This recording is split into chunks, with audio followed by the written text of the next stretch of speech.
Today's agenda are first, for our first applicant, I actually have to recuse myself because I'm going to be helping to possibly construct it if it gets approved. So I'm turning over the meeting to Eric. All right, first application tonight is application of Laura Williamson. This is for a variance from side yard and rear yard setbacks at 1 Church Street. Excuse me, can you speak up, please? Yes. Yeah, Sorry. Thank you. Thank you. Got to have that teacher voice.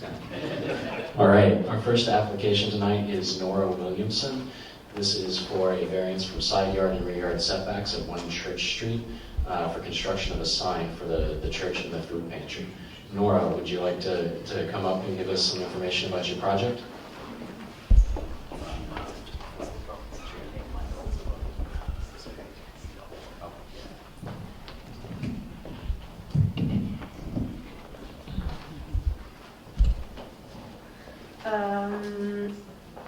We're Cadet Girl Scout Troop 64528. I'm Ayla Williamson. I'm Kaylee Smith. I'm Nora Williamson. In Girl Scouts, there are multiple awards. The Silver Award is the highest award that a cadet can earn. For our Silver Award, we are building the sign in front of the church for the food pantry and church announcements. We are building it because there are limited ways to find out what the food pantry needs are. This will help advertise those needs.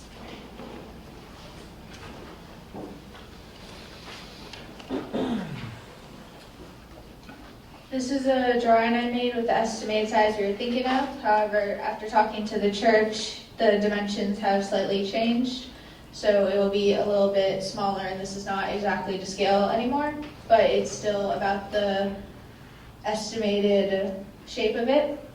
Including its peak, we were estimating it would be 6 feet tall with 2 feet of legs.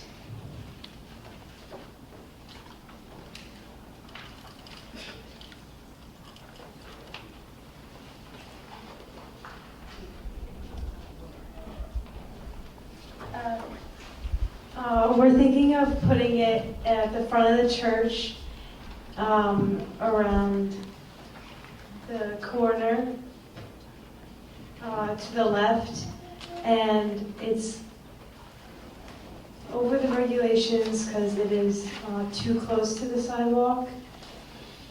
You can see in the picture where we're thinking it would be.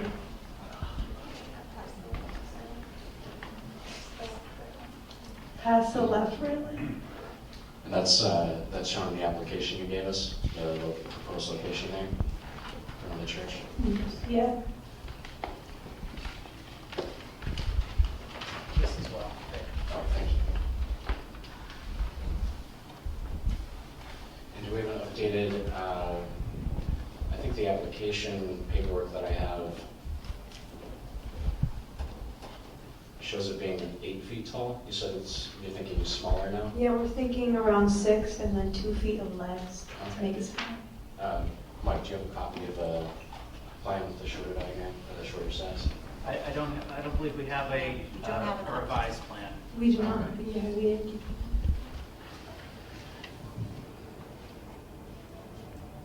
All right, I don't think I have any questions about this. Does the rest of the board have any questions? Outside of the top? Do you want to speak? Yeah. It's just the setbacks. The size of the sign will be within the required.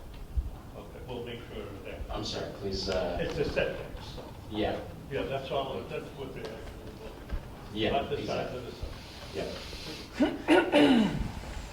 Through the chair, Pat, are you sure they don't need a special permit for the size because it's limited to 20 square feet? Yes, they were gonna reduce it, we told them that. Oh, so What the understanding was, you're gonna reduce the size of the sign itself. Yes. Yeah. so with the revised plans through the chair, the square footage of the proposed sign will meet the size of the sign regulations under the zoning bylaw? Yes. Okay. It will be, the regulations are 20 Yes. square feet, but ours will be around 32. Oh, then they still need the special permit. Okay, Yeah. Oh, all right. all right, so, well, I was Okay, making so we got understand it. that they were gonna reduce it, but, okay, so they will need it for the size, Okay. size of the sign. All right. The sign's not illuminated, is it? No. No. Illumination, okay. Michael, do you have any questions?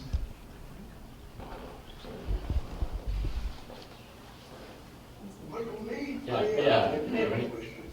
No? I didn't see any drawings, construction drawings, how this is going to be attached to the ground. Are you guys going to have something that's going to show how it's actually going to be situated? Yes. And installed? Oh, we're gonna,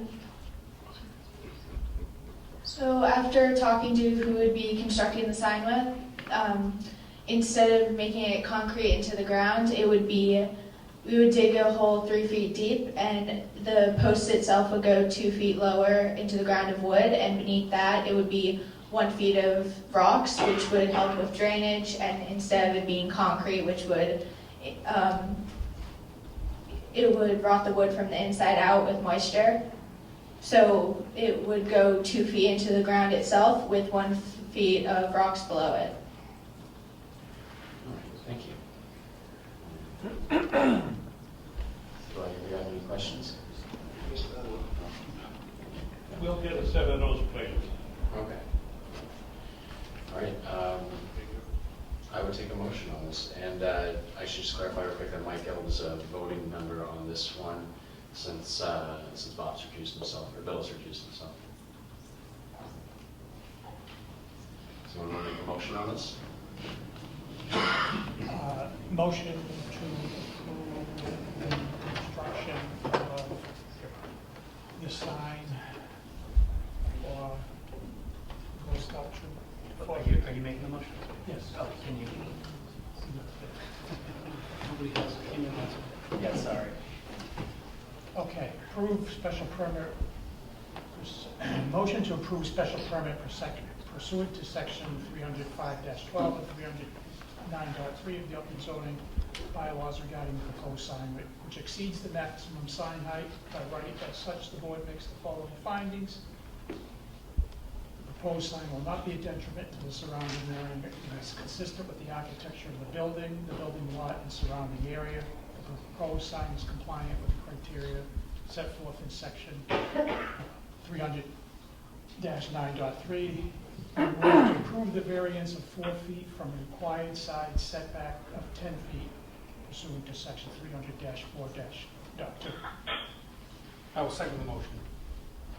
All right. Michael, how do you vote? Michael Gelb, I vote aye. Bob? Bob Hughes, aye. Bob Butler, aye. We'll make that unanimous. We'll approve that. Thank you. Thank you. Thank you.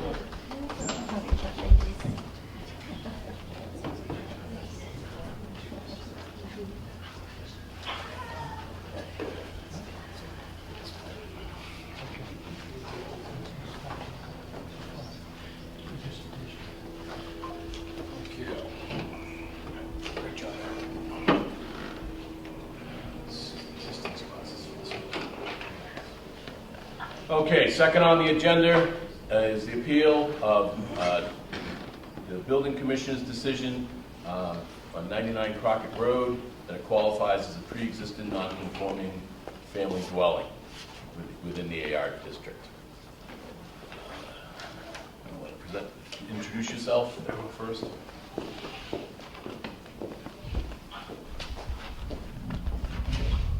Thank you, Mr. Chairman, members of the board. My name is Adam Costa. I'm an attorney with the firm of Mead, Tallerman, and Costa with an office in Millis. My clients, the Marinos, are here with me in the front row this evening.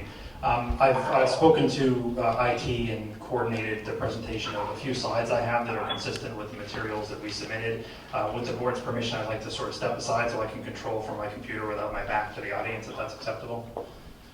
Appreciate that. So you have our filing. This is an administrative appeal challenging a determination made by the building official. I will tell you, my firm primarily represents municipalities, so this is somewhat of a rarity for me to be representing a private party, and certainly an abutter. And I never like doing this when it is a Chapter 40A, Section 8, Section 7, Section 8, Section 15 administrative appeal, because what I'm coming and asking this board to do is something that is uncomfortable, which is to go against your own building official.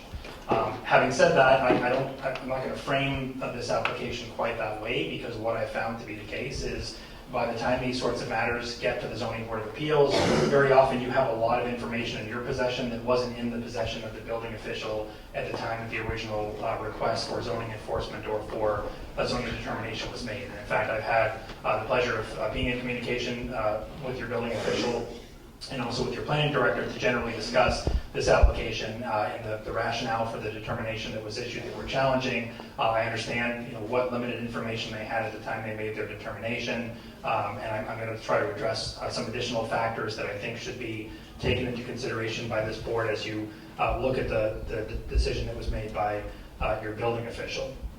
So, as I mentioned, we submitted a request for a zoning determination. I'm going to try to zoom in as large as I can on this so that the public in attendance is able to see it. So this is a letter. This is a letter we received from Mr. Roach dated February 9th. This is a response to our request with respect to adjacent property at 99 Crockett Road. My clients live at the 97 Crockett Road property. And the request was for a determination that the property at 99 Crockett Road is not available for two-family use, that it has historically been used as a single family, that it is only lawfully a single family, and that it cannot now be converted to a two-family. The determination that was made, and I've made some highlights to what you'll see here, and I'm going to sort of go along, I'm going to bounce around in this letter a bit, but just try to sort of frame the issues that have been brought forward. So you can see that the determination made by the building official was in multiple parts. So first, there was an acknowledgement that we agree that there has been no change with respect to either of these properties in terms of their zoning designation. They're both in the AR zoning district. That's why I have a number 1 there, always in the AR zoning district. But the conclusion reached, number 2, was that the bylaw does not apply because the structure and its use are pre-existing non-conforming. For what it's worth, we don't challenge the status of the structure. I'm sure this board is familiar. There's a distinction between pre-existing non-conforming structures and uses. We're not challenging the status of the structure or indicating that the structure itself needs to be torn down, nothing of that sort. We're simply challenging the use of the property as a two-family. So the conclusion was that the use for a two-family is pre-existing non-conforming. And why is that? Well, you'll see number 3, because the building official concluded that it has legally been in existence. And for that to be the case, it has to have legally been in existence since it was created, since zoning was adopted in the town of Upton in 1958. So that's conclusion number 3. We scroll down a bit further, and again, these are responses to various points that are numbered that were made in my client's request for zoning enforcement. The building official determined that this determination that the use was grandfathered or protected was based upon, quote unquote, information provided to the building official. And so that begs the question, okay, what sort of information was provided? And so number 5 here on the last page says that the two-family use has not been abandoned and has not been determined to be not used until the sale of the property on October 21st of 2023. We scroll back up a moment to the first page. These are the factors that were relied upon by the building official. Number 1, that he says he was able to confirm that the Gibbs family, who were the prior owners of this property, had been paying taxes on the 99 Crockett Road property as a two-family, and that it was a pre-existing non-conforming structure dating back to 1942, which of course would be about 16 years before zoning came into existence in Upton. And then number 2, or I guess number 3, that the building official was provided with a letter from Lisa Gibbs, the former owner or co-owner of the property, stating that the home has been in use as a two-family. So I think to sort of work through these points, we have to look to what the zoning requires. And so you can see here, these are excerpts from your zoning bylaw via E-code. So you can see that in the AR zoning district, single-family residences are allowed by right, but two families are not allowed. They're prohibited use, except that item number 2 in your principal use table says that the conversion of a single family to a two-family is allowed, and the code is BA, which is a special permit from the Zoning Board of Appeals. That's this board. But then there's a reference to note 1. And if you look at down below, this is a screenshot of what note 1 says. Can I hold you for a second there? You can. It's not a conversion. I would agree. Okay. it's not a conversion. Okay, thank you. Okay. I have trouble hearing. It's not a conversion. It was a two-family Okay. prior. It wasn't physically converted.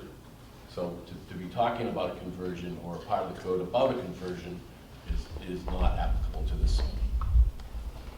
Well, that's fair. That certainly simplifies the argument, but I'm trying to address every possible argument that could be advanced by the property owner that this is a legitimate two-family. So you'll see in a moment as we get to the history that, in fact, there isn't any evidence that this has been a two-family since the days of pre-zoning bylaw in Upton. So I'll skip over to the next slide, which was just showing that it doesn't meet the lot size requirements for a conversion, but your point is well taken that it's not a conversion. So here's the provision in your zoning with respect to non-conforming uses and structures. And it's not atypical, it's not unique to Upton. This is the language that more or less mirrors or mimics the language in Chapter 48, Section 6, the state statute that defines the minimum protections that are afforded to non-conforming uses.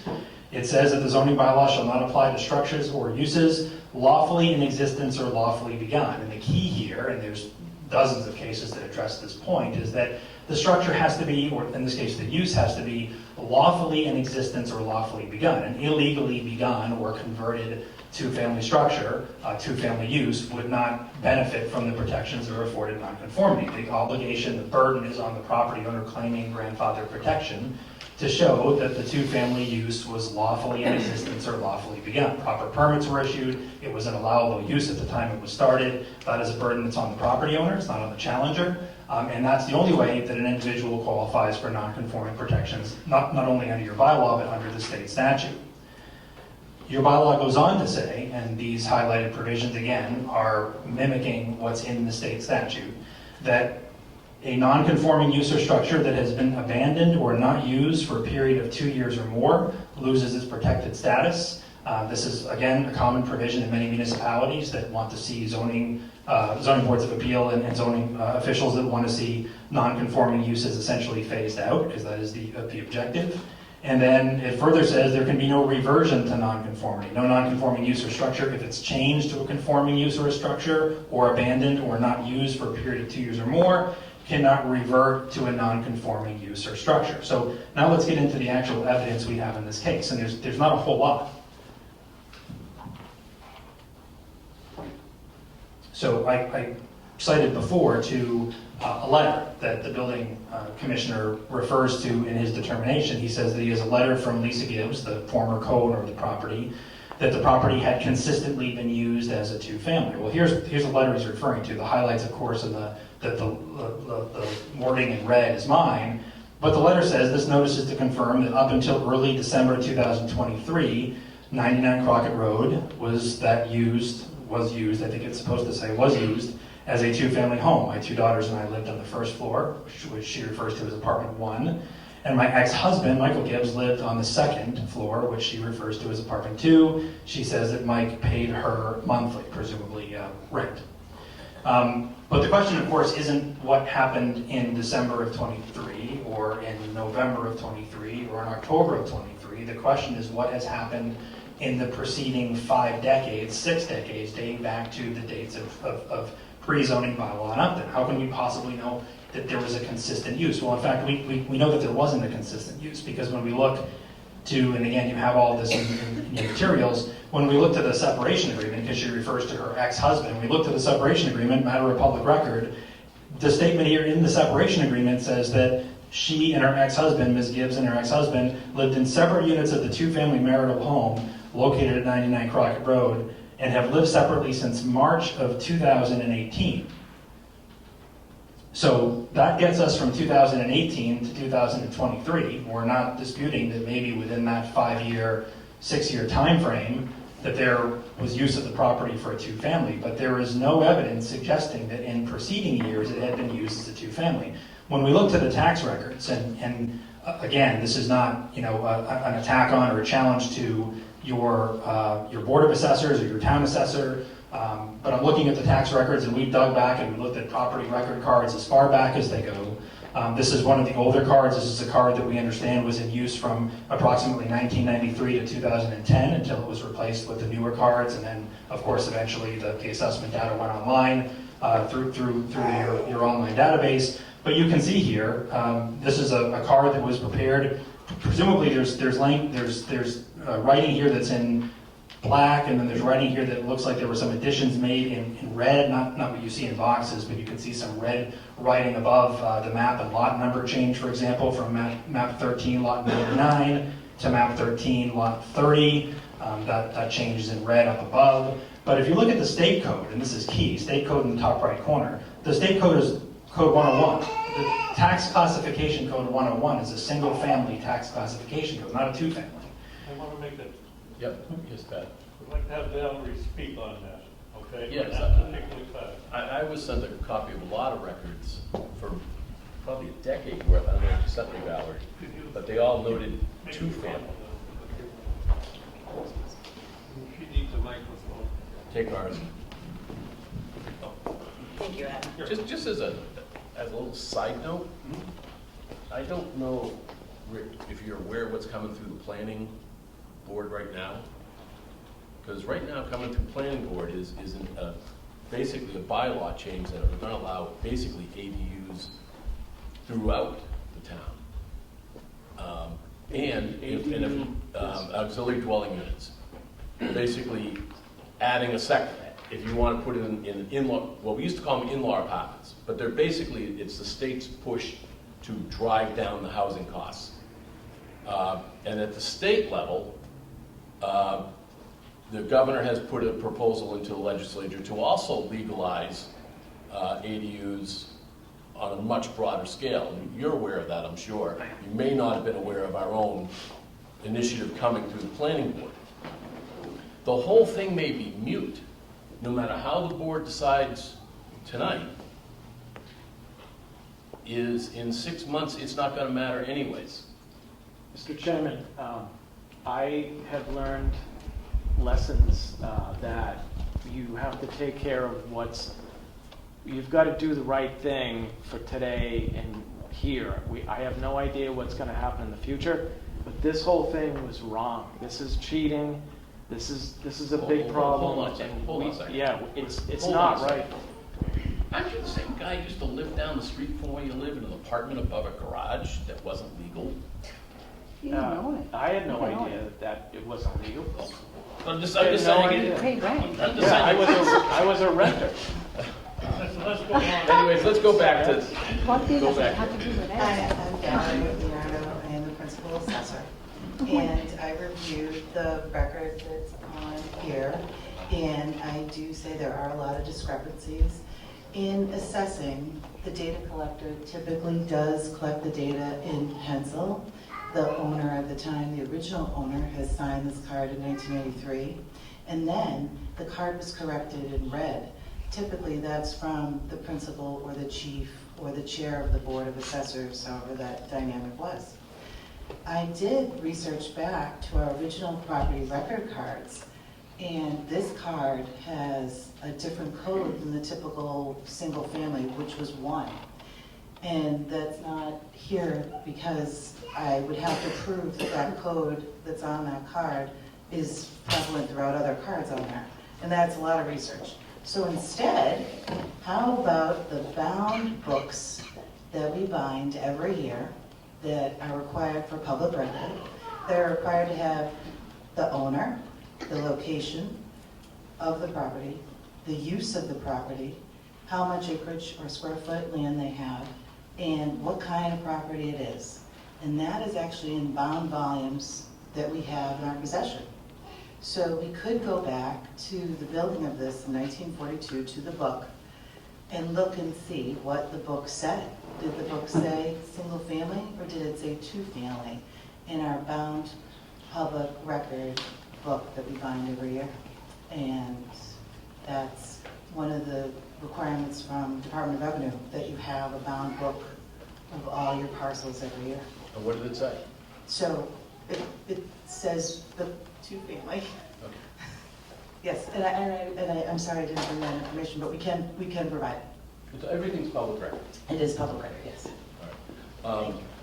And I don't know if the other board members are aware, Valerie sent me several PDFs, I guess you would call them, of records throughout the years.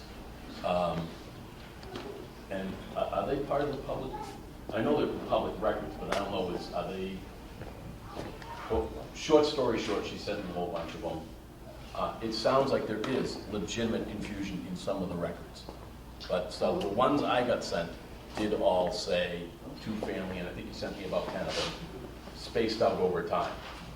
Okay, sorry, sir, you can continue. No, I appreciate that. I have to say it's concerning because this was a matter that was originally going to be on your agenda back in April. At my request, and I appreciate the accommodation, it was postponed. We've been asking for weeks if there was any information to support the two-family use dating back to the 1950s, and this is the first I'm hearing of some bound book that allegedly shows that. What I've seen is a property record card with a State Code 101. State Code 101 indisputably refers to single-family use. We've reviewed the records of the building department. We've reviewed the records of the assessors, town assessor. We've not found, with the exception of these alleged bound volumes that somehow refer to two-family use dating back to the 1940s or 1950s, we've not found anything to indicate that there was a valid building permit that was ever issued. And of course, building permits back in the 40s and 50s are different than building permits under the state building code, which wasn't adopted until the 1970s. But we've not found any indication that there was a valid permit issued authorizing two-family use. We also have firsthand knowledge, and my client can speak to it further, but we've addressed it in the written submittals we've made, that this property, even if it had somehow been lawfully created initially as a two-family use back in the 1940s or 50s or 60s, was not used as a two-family through the late 1990s into the 2000s and for a good part of the 2010s until the Gibbs split, and of course the two properties were used as separate apartments at the time that they split from 2018 forward. So the essence of our position is, number one, we haven't found evidence to support, and again, it's not our burden, and frankly, it's not the town's burden, to establish an entitlement to grandfather protections. It's the burden of the property owner claiming the grandfathered rights to present evidence that they're entitled to that grandfathered right. That's what the land court has held, that's what the Superior Court has held, it's what the appellate courts have held in Massachusetts. It's the obligation, it's the burden of the party claiming grandfather protections to present the evidence. We haven't seen that evidence, and even if they could claim that that evidence existed, even if these bound volumes or the documents that you're looking at indicate that somehow in the 40s or 50s there was a valid permit issued or there was a valid recording of a two-family use, we have strong reason to believe firsthand knowledge that this property was not used for two-family use, again, for upwards of 15, 18 years through the late 90s into the 2010s. And that's abandonment or non-use. As you probably know, there's a distinction between the two, but you use both terms in your bylaw. This property wasn't used as a two-family. Once the use is lost, it can't be resurrected. That's the essence of our argument. Just so you know, since you mentioned those are part of the record of the meeting, I think you should get a copy of those. I absolutely concur. I absolutely concur. Can we put them on the website like we do with the 40B, or is that hard? No. Well, actually, I would defer to Val because I don't know what they look like if they can be posted on the website. I'm sure we can absolutely do that. And apologies to the appellant. I had a conversation with Val maybe 2 hours before the meeting, and she had discussed the bound copies to me and hadn't had a chance to relay that information to the applicant. But obviously, we try to be in communication with the applicants or appellants and provide them all information that we have access to. So, yeah, absolutely. You should have full access to everything. Can I just say one thing? Yes, sir. So I'd like to direct, Rick Marino, 97 Clark Road. I'd like to just direct a visual back on the dwelling. If we could just pan back up so you can see for future. If you look at the dwelling, okay, you will see two windows there with some sort of a shed roof type of thing. Now, it was in 1993 when this was a tax code 101. So for all intents and purposes, that picture right there, I just want everybody to remember what that looks like. You will see no egress door in that picture cut right in between those two windows. Subsequently, later on, you will see the modifications that were done to this dwelling without permit, which will lead to the reason why we're here. So I just wanted to point that out, if you could please remember what that looks like there. I think, in all honesty, I think it's slightly unfair to you guys that the reason I have these records from Valerie is I went and did my homework. And Valerie and I have known each other because I had to build a house myself recently, and she was very helpful. So knowing that she had this information, I asked her for it. I have, what's interesting is I have a one card here from 99 that has exactly what she was talking about, where it was marked in one color with the single and then corrected with the reading to double. Yep, right here. So I have a whole bunch here, and I think you should have access to that.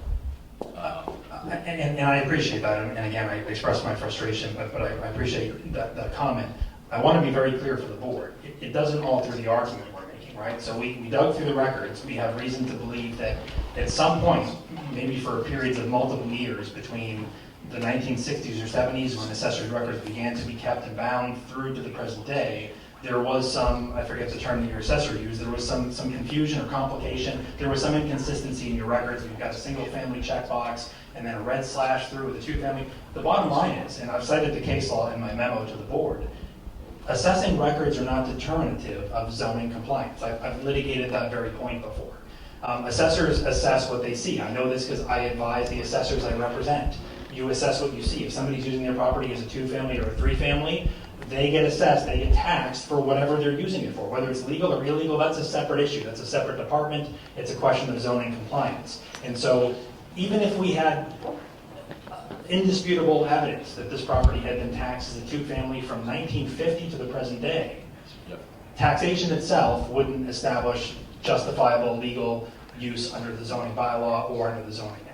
What we don't have is we don't have any evidence that I've found, unless your building commissioner can stand up and tell me that that exists too, but I haven't seen it, indicating that a building permit ever issued for an initial two-family residence or for subsequent conversion in the 60s or 70s or 90s or 2010s to a two-family use. And we have firsthand direct testimony, knowledge of a neighbor who was friendly with the Gibbs, that the property for periods of 15, 16, 18 years was not used as a two-family. And once that use is discontinued for a 2-year period, it's lost. I mean, that's the risk with non-conforming uses. You lose the use because the state has said municipalities have the ability to phase out these non-conforming uses. That's the very essence of a non-conforming use. If it was meant to exist forever, it wouldn't be non-conforming, it would just be lawful. Was the apartment ever removed? And I don't know if You Pat... mean physically? Yeah. So same as the advert. As far as I'm concerned, from me looking at it, means of egress may have changed to get into it, as you see, showing on a picture here, but there's nothing in the building in our record that shows there was ever a building permit for that. Yeah. Okay? And I can't determine who, if it was two-family, back in 1952, when it was built. It was built as a two-family. We have the tax record forward, and it never been changed except for the sloppy bookkeeping with the red checks and that. That's what that was, the sloppy bookkeeping. I think the challenge is, one, I think the whole thing's moot in 4 months, maybe 5. The second challenge is I can't prove anyone, we don't have any authority at all to hold anyone in any way responsible if someone tells me that's the truth or not the truth, in terms of if the property owner isn't really having it as a two-family, whatever. We don't have that. The next level above us is an appeal at a judicial level, who has a lot more authority in those areas. And if we kick it to them, then one, we know that, I mean, you're talking thousands of dollars if someone loses the use of an apartment. And it should be investigated by, if it's going to even not be muted, it should be investigated by someone who has the policy to hold people to tell the absolute truth about what it is. And we don't have that authority. We don't have that power at all. So That's a lot of years that have passed by. Who knows what's been in and out? exactly. And Mr. Chairman, I would just say that this goes to something I said at the outset, which is where the burden of proof lies. And this is unique because we're the petitioners, right? So we're before your board. If this were a special permit request or a variance request, the burden would be on me as the applicant's counsel to persuade the board that we meet the variance standard, we meet the special permit standard. An administrative appeal, the burden is also typically on the petitioner, but this is different because it's an administrative appeal that deals with grandfathered use. And the courts have been very clear that in establishing an entitlement to grandfather protection, the burden isn't on the neighbor alleging that there is no grandfather protection. It's on the party that's claiming that they are protected under the bylaw. And so I've heard your building commissioner say, how do we possibly go back to the 50s and determine whether it's consistently been used? I've heard you just say, how can we be put in that position? Well, neither of you should be, nor should we. It should be on the applicant to provide you with evidence that this property has been used consistently with no 2-year gap as a 2-family residence. I didn't make the rule. The courts have made that rule.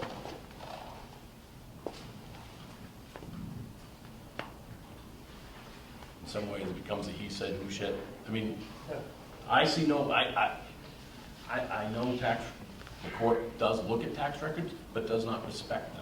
And I think there's a reason why. Just so you know, the camera guy would like you to be a little bit to the side. Apologies. I just want to thank you for hiding my bald spot. I mean, the board makes the decision. I don't make the decision. I just think that there are certain things that, one, it's going to be moot 6 months anyways, and two, that I have never said that we should kick things to the judiciary. I would be more comfortable personally with that. But this board makes that decision, not me alone. Right, and to be clear, the board doesn't make the decision to kick it to the judiciary. You make the decision whatever you see fit, and then the choice is, it's either us filing the appeal or it's the property owner if they disagree with your outcome. One of the two private parties has to be the party filing the appeal. Right. We're prepared to do that if we have to. Obviously, there's a cost associated with that. Right. We prefer not to do that. We believe we have the evidence to persuade this board. We presented it. I have not seen anything. Again, what's so unique, and maybe the owner or the owner's representative is here and is going to stand up and speak during public comment. I have not seen anything coming from the owner to dispute the evidence that we put forward. And that really is the burden that is on the property owner. I want to address briefly the question of this issue becoming moot, because I'm aware of the efforts that are underway at the state legislative level to try and provide for greater flexibility to municipalities, and in fact an edict coming from the legislature that ADUs are going to be permitted in certain circumstances as of right. I wasn't aware that Upton is in the process of considering a similar change. I don't know what your bylaw proposal says, but I do know what the legislature's been contemplating. An ADU is not the same as a 2-family dwelling, right? So if you have a single-family home with an ADU, there are restrictions typically, and again, I don't know what your proposal before the planning board has. There are restrictions on the ADU, most notably that it's not going to have the same effect on the property as converting it from a single to a 2-family. The ADU is meant to be subsidiary in scope and in usage. There are often limitations on the size of the secondary unit. It's not necessarily going to moot the issue as a whole. If ADUs are allowed statewide, they're allowed statewide. There's something that we can do or you can do about that. That's from the legislature. If they're allowed in Upton by virtue of the planning board putting forth a proposal and town meeting adopting it, so be it. But my guess is those restrictions probably exist. And in this case, we have what is a true 2-family or proposed true 2-family conversion or redevelopment, because it's a new owner of the property that is redeveloping it or intending to redevelop it, and that's our concern. Through the chair. Yep. Yes, sir. Just on that same point of, and thank you for Attorney Costa's presentation. Always good to see Attorney Costa, and as always, he does a great job providing an argument before the boards. Regarding the ADU, I would just caution the board, obviously, you should not be making a decision outside of what is in front of you today. The decision should be based on the merit of the appeal and whether or not the board feels that the building commissioner has erred in judgment by issuing that decision or opinion. But obviously, not making your decision on potential future events. I just don't want him to get a huge legal bill for something and then have it be mute. I would feel bad for Sir, Chair. thank you, and I had my hand raised, but Adam said exactly, Mr. Chairman, I had my hand raised and I didn't want to interrupt, but I was going to say the exact same thing that Mr. Costa said, is that an in-law apartment is entirely different than a 2-family. A 2-family is 2 families can actually live in 2 separate parts of the dwelling. An in-law apartment typically would be that a same family can have another family member or an in-law or a grandmother or something like that live. And that's a whole... But they're looking at opening it up to non-family members, non-caregivers. The point I'm trying to make is two families on in this situation, it's a different animal, and I really hope that you will all look at this as, for what it really is and not this in-law or apartment situation, which is a different animal. We have more proof that we haven't got to, that I think that you're gonna say, all right, I really see what's going on here. So that's really what I was gonna say.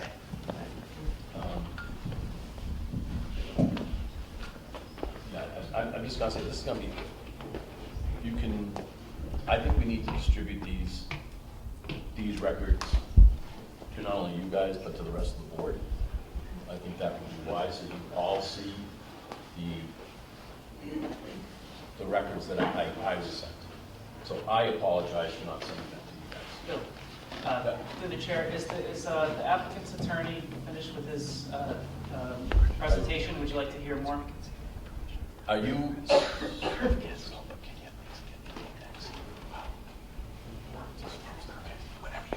I'm sorry, what's your first name? It's Adam. Adam, Sure. Are you set? So I am. I mean, there are there's additional evidence, as my client had alluded to, that my client would like to present. But if I understand what you're suggesting, Mr. Chairman, you have evidence that I've yet to see, my client's yet to see, and some of your fellow board members have yet to see. And it sounds as if you're going to potentially place great weight on these historic records. I would like the opportunity to vet them and the opportunity to respond to them. That's what I'm thinking. I was just consulting with my client. I hate to further continue this, but my sense is that that is what I'm going to be requesting, so that I have an opportunity to see what the evidence is. I think it's fair. I I'd think rather it is be too. fair. Through the chair again, sorry to interrupt. If there is a request, there doesn't seem like there's a request yet to continue, but if the board is also considering a request to continue, I would just use this time to identify any other information you would like to ask for. Should And we I'd also proceed like with to it? give Pat a chance to speak too. And the only other comment I would make is, of course, this is a public hearing, so Right. in addition to giving Pat the opportunity to speak, or your building commissioner, I should say, I'd like to see whether there's any members of the public or anybody that might be representing the property owner to see what they have to say for themselves. Again, this is a unique situation. I feel like I'm fighting with the board, but this is supposed to be the board sitting in an adjudicatory capacity, Right. where we're arguing against a property owner that is presenting evidence to support their case. And we've yet to have a conversation or a dialogue or see anything submitted. We were anticipating, and I've been in communication with your planning director, we were anticipating something being submitted by the property owner, further evidence between when we filed our application and tonight's meeting, and nothing's been submitted yet. So, Yeah, I don't know. Yes, sir. The owner, I'd like to speak with. You might, yes, Put sir. the microphone in the thing, yeah. Can you come up to the mic thing and identify yourself, sir?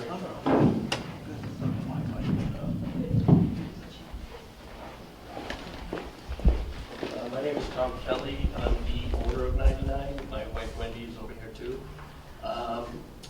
I obviously am not in the same league as the lawyer, but when I bought the property, it was listed as a two-family. I did research. It was in the taxes as a two-family. The previous owner was renting it as a two-family up until she moved out in December. We wanted the two-family because we actually want to rent one of the units, and we want to be able to visit the lake. You know, we live locally in Westport, we want to be able to go to the lake and, vacation and stuff like that. So, if it does get approved, and we do have two-family, where we do credit checks, we vet full background checks. We never would put someone in there that wouldn't be a good neighbor. So, but yeah, that's really all I have to say. All right. Thank you very much. And I want to hear from Pat, and honestly, I'd like to hear from you guys. I've been a lot of time. Pat, is there anything you'd like to add to this? It's a pretty tough decision. It wasn't my house. I know Rick, know him well, went through his house. Can we go to the microphone? I have trouble hearing. Sorry. No, it was a very tough decision for me to make on this, pre-existing non-conforming. What I went ahead and do is go by tax records. I don't know who was in and out of that house all the years, since 1952 when it was built as a two-family. Looked at the tax records, that showed that they paid taxes on it up to this date, and they're still paying taxes on it. So who was in that house, I don't know. Yeah, that's not to be decided, you know? What can I say, you know? It's- Before I go, I'd rather go to you guys before I go to the public, because I want to go to the public too. But Eric, I would just like to know what other evidence we can get. Right now, it's very thin either way. And as Attorney Costa pointed out, the burden is on somebody claiming grandfathered status, and we just haven't heard much that's really determinative either way yet. I would suggest that we continue it at a later date. yeah, and that's where I'm leaning towards right now. In fairness, both to everybody. Bob, what are your thoughts? More information. More information. Is this second floor a real apartment? Yeah, it's a real apartment, regular, It is a real. full on, and it hasn't changed. It wasn't, like, it's obviously hasn't, you can tell something's been torn up and put back in. It's the original. Okay. Sorry, this was on Do Not Disturb, so my apologize. How did that not? I literally, my apologies. I had that on Do Not Disturb. I do not know why that worked. Yeah, Do Not Disturb. I don't know, sorry, my apologies. I don't see a way forward other than continuing with the next time, making sure you get full copies of the records, both of you, and the whole board for the records that I got. I'm sorry, it means probably digging into even more records, but the sampling you sent me certainly was pretty extensive. And I think you'd want to see those, okay? We would, and so I'm happy to request a continuance to your next regularly scheduled meeting. I do want to just preface that by saying, however, that when I'm back before you, even if these records show what they're alleged to have shown, and I have no reason to think that either of these individuals are lying to you, I'm sure the records are going to show, and you've got them before you, that there was some evidence that maybe this existed as a two-family back as early as the 1950s or 1960s.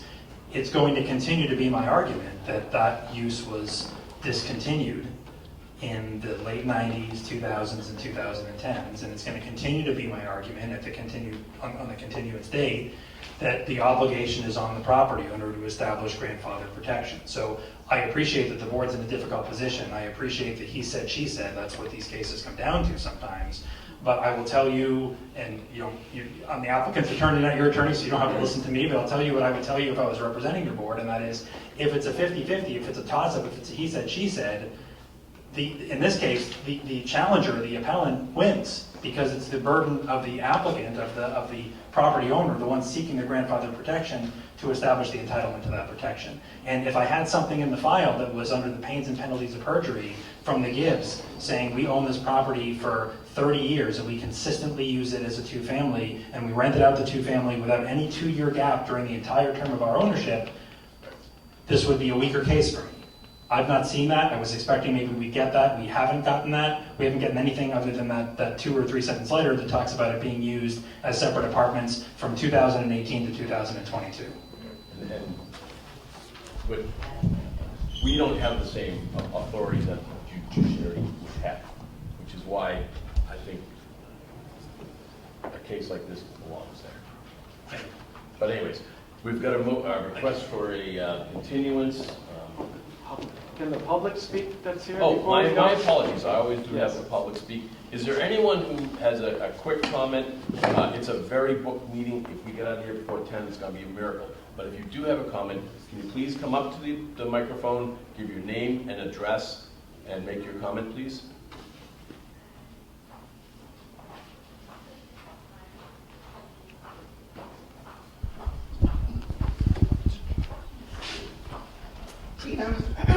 Tina Malnick, 110 Christian Hill Road. On. Yes, it is. Yeah. Can't you just check the census records? Isn't that simple to see who lived there? Through the chair, the census records won't provide you names of people. I don't know about, I know Commissioner Roach has approached the town clerk for records, and I don't believe, obviously, if anything would have been provided, then that would have been provided to this board. Well, what about every year we fill them out and we used to get the published book that said, you know, who lived where and what they did and all that. That's not in a bound book anywhere? I'm not the town clerk, I don't. But that's a good question. Because that would probably, or what about voting records? I asked you that. Okay. All right, just a thought. Good points, good points. I think we need to do a little more information gathering and sharing. Eric, do you want to give me a motion? Was there anybody else? Oh, I didn't see anyone get up. Okay. So, hold on, I'm sorry, through the chair. Yeah. If you could just, I know we're leaving it a little open-ended in hopes to, as Eric was saying, in his opinion, both sides are rather thin. I want to get some more information, but I think it would be helpful from this board if you thought there was specific, like Ms. Melnick just offered, you know, we can go back to town clerk's office and see if there's any information that would have otherwise been available that we didn't think to ask for. But if there's any additional information you think at this time would be helpful for us to try to solicit on your behalf, to provide it to everyone ahead of the next meeting, we'd be happy to do that for you. So it gives us some direction, so we're not coming back at the next meeting with, I guess, nothing. So also relevant is when section 3.3F was adopted by the town, because the 2 years don't toll except when that was in effect. So you need to know that as well. Okay. Okay. All right. Want to make a motion? I move that we accept the request to continue the hearing on 99 Crockett Road until our next meeting on June 20th, 2024. Bob, one of the Bobs. Motion. Second the motion. It was a long meeting, I know. It's got to be a long meeting tonight. You got spoiled last time. Okay, so we'll take a vote. Bob Humes, how do you vote? Aye. Bob Hughes, yes. Bob Buckley, yes. Bill Andrews, aye. Eric Russell, aye. Mike? Well, you can't say Mike, I should point out. Okay, all right. Thank you very much. It was very informative. We'll see. It's gonna see how it all plays out. June 20th is a Thursday, because, Yeah, just be aware that because of Juneteenth, our next scheduled meeting is at a different time. Okay, we have a special permit request for 64 Elm Street for Matthew Connell, requesting a special permit pursuant to section 300-3.3C of the zoning bylaws. You want to come up and tell us what it's all about? Yes, please. Introduce yourself so Amy can get the records. Good evening, my name is Matt Connell. I live at 64 Elm Street with my family. And it's an old house with an old garage. I want to fix the garage from the ground up. Footings, foundation, the floor is all good. I just want to replace the wood. It's built into a slope, so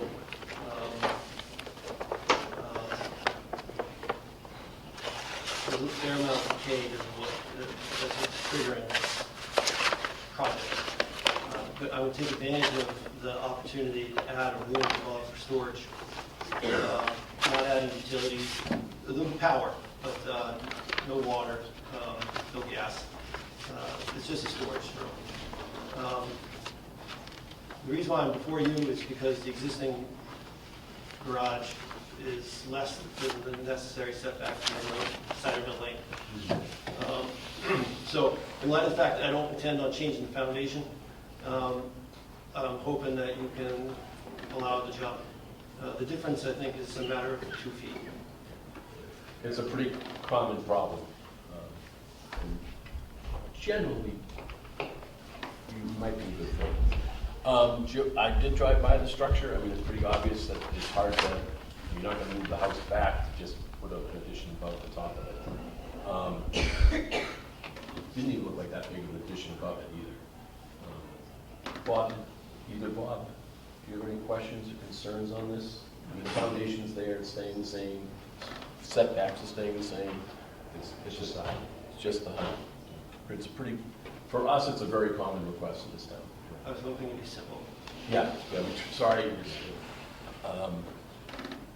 Mr. Humes, you want to give me a motion on this one? If you want to hear from the public? Well, sorry. Boy, I don't know why I'm rushing tonight. I promise you. Because you saw the agenda. I saw the agenda. It's the biggest agenda I've seen in five pages. at a time. Are there any comments from the neighbors? Because that's actually very important. We do try to take the neighbors' concerns and comments into account. They must like you then, because if they don't like you, they'll be here. Anyways, all right. Anything else? Thank you, and thank you for keeping me on my toes. Claude, you want to make a motion? I would make a motion that we grant a special permit for 64 Elm Street, section 303.3.c for non-conforming structure improvement. Second the motion. Okay, I'll take a vote. Eric, how do you vote? Eric Russell, aye. Bill Andrews, aye. Bob Butler, aye. Paul Humes, aye. Michael, how do you vote? Michael Gell, aye. All right, there we go. It's a 20-day waiting period, just, you know, or someone could appeal within 20 days. But you can go to Pat's office and he'll give you the permit after the 20 days, or 20 days, yeah. after 20 days he'll give you the permit. Thanks very much. Okay, thank you very much. Okay, 12 South Street, special permit for Edward Diane, I don't know if I'm the third, I know about Deanna, requesting a special permit pursuant to a non-conforming use. You want to come up and talk to us about what this is?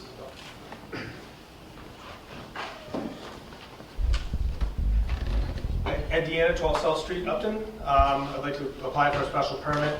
We are zoned agricultural residential, which allows you to have an office in your home. I would like to run a small engine repair business out of a shelter, garage out back that I'd like to build, which would be another meeting, obviously. But I'd like to get permission to do that, to run the business. I'm not looking to build a retail store or anything like that. It's something common to the area. You know, landscapers in the area, stuff like that. It's not going to affect traffic. They're always on the road anyway. And give them an area to repair machines. Okay.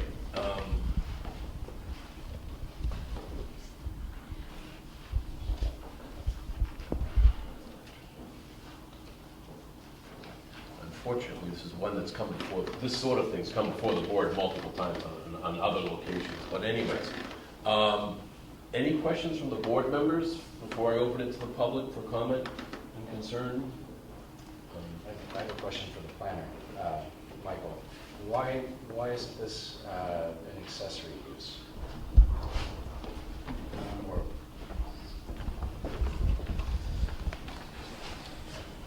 So in my review memo, I copied the accessory use portion of the bylaw, which you can review there, or at least the portion that is applicable to home occupations. I'll defer to the building commissioner's judgment in how he interprets the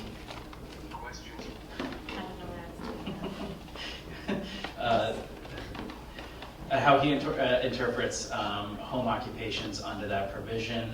Typically, as I understand it, his interpretation is, I can let Pat speak for himself, but the keeping of stock in trade is a prohibited provision of that. And so there might just have to be a conversation as to whether or not the keeping of small engines and other types of possibly machinery, whatever Mr. Dana would work on as a result of his business, whether that would be interpreted to be stock in trade. Pat, do you want to provide comment as to whether or not you believe that would be stock in trade under that provision? It would definitely be stock in trade. The thing is, to take into consideration the horsepower of the engines he wants to repair. You know, if you're going to have a diesel engine in there or something, that is not going to work in the neighborhood. You know? if it's small engines or lawnmowers or whatever, they're still stock and trade, but that's why he's looking for a special permit. Stock and trade is usually something you own, he's repairing it and not selling it. Isn't that different? There's money being transferred, you know? But So you got to follow the business. It doesn't mean something you're selling, as opposed to bringing in, repairing, and giving it back to someone. Right. Well, that's why we're here. Why you? And isn't engine repair allowed as a principal use in this district? What's that? Isn't engine repair allowed as a principal use in this district under footnote 3 of the table of uses? Nothing agricultural residential. Eric, do you have that provision up? He's gonna pull it up. Because This guy's the sharpest guy in the room. And I really have trouble hearing. I'm saying he's the sharpest guy in the room. This is why I like having him. And apologies, I know I've been referenced several times, but Mike Antonellis, Director of Land Use and Inspectional Services. Eric, I don't know if you have that provision up, but it was my memory of it that it is specifically that all of that would have to be, so two issues, right, is that the Commissioner takes issue with the interpretation of stock and trade, and then I believe the provision that you're referencing requires it to be completely within a building where there to be, yes. That's right, which he's Yes. suggested he wants to do. Yeah. Yeah. So on those notes, a couple things, sorry. So the stock and trade part of it, we're not a retail store. We're not selling equipment. We're not selling products. We're only repairing the products that we do have that are being used on the machine. So technically it's not stock, if you will, as far as that. Back in the 60s, William Street was zoned a general business zone. There's literally 2 businesses on that road to this day, so it's not like we're going to change South Street and make it into a walk and drive. This is a case-by-case basis. Some people said, you could be opening a can of worms for the town, but this is a case-by-case unit, which is why we're here. So everyone would have to go in front of it. So it's not like we're just opening the doors for everybody to have a business like this.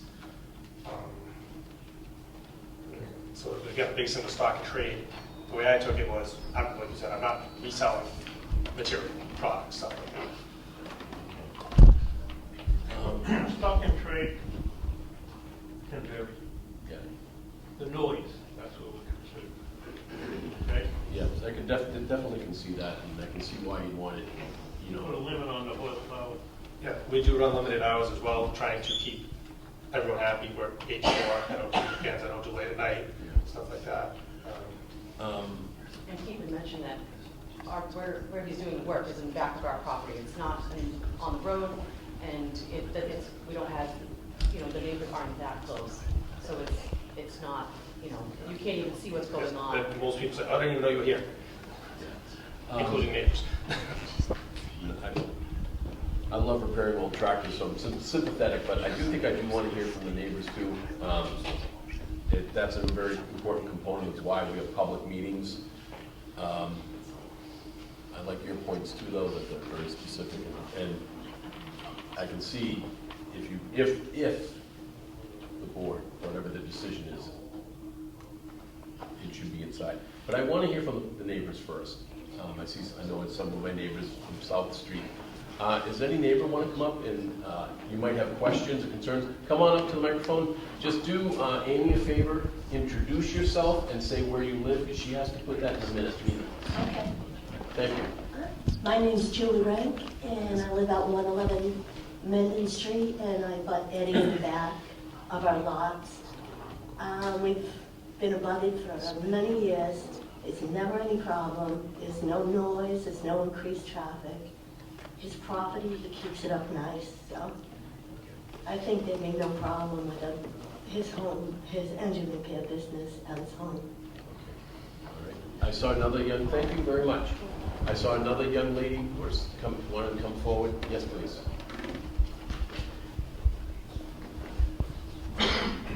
Hi, I'm Andrea Mall, 99 Christian Hill Road. I feel that Ed should be granted a special permit because he operates his business in a professional and responsible manner. He provides a much needed service to our community. He schedules delivery and pickups, and there is no excess amount of traffic in and out of his property. He operates his business during traditional business hours with no excess of noise. And there's a home business daycare, which probably has louder noise than his. Ed did his due diligence before starting his business. He went down to the town hall and was issued a business license to operate his business at his property. He is no different than any other home-based business, for example, the daycare, lawyers, architects, yoga studio, accountants, and the machine shop on Grove Street. And there's a commercial construction sign for more on Grove Street. And if you don't grant the special permit for Ed, are you planning on shutting down all the other home-based businesses so that you're not discriminating against him? Thank you. Well, remind me, isn't there also a woodworking shop on Mechanic Street that makes furniture from recycled wood? I want to say Mechanic Street, what's across from your house?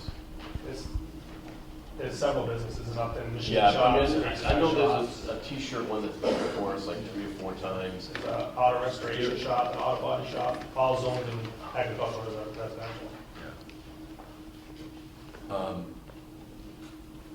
I'm pleased to hear that, are there any other neighbors that have, oh, come on up, yes. I was looking for you. Over here, the internet. I'm Matt Ramsey, 171 South Street. Like Eddie said, he keeps a clean property and everything. I think he should get a permit. I go by there, obviously I live further down the street, so I'm passing all the time, going to Mendon Street and downtown and so forth. Never has there been any issue or any traffic or anything, or noise, or these are small, lawnmowers and stuff. It's not like big engines that make a lot of noise and disrupt people. Plus he's doing 8 to 4 during the day. I mean, everyone's either at work or doing something else. They're not at home trying to be quiet and sleeping. Thank you for coming. Mr. Gruber. I think you're one of the closest neighbors, aren't you?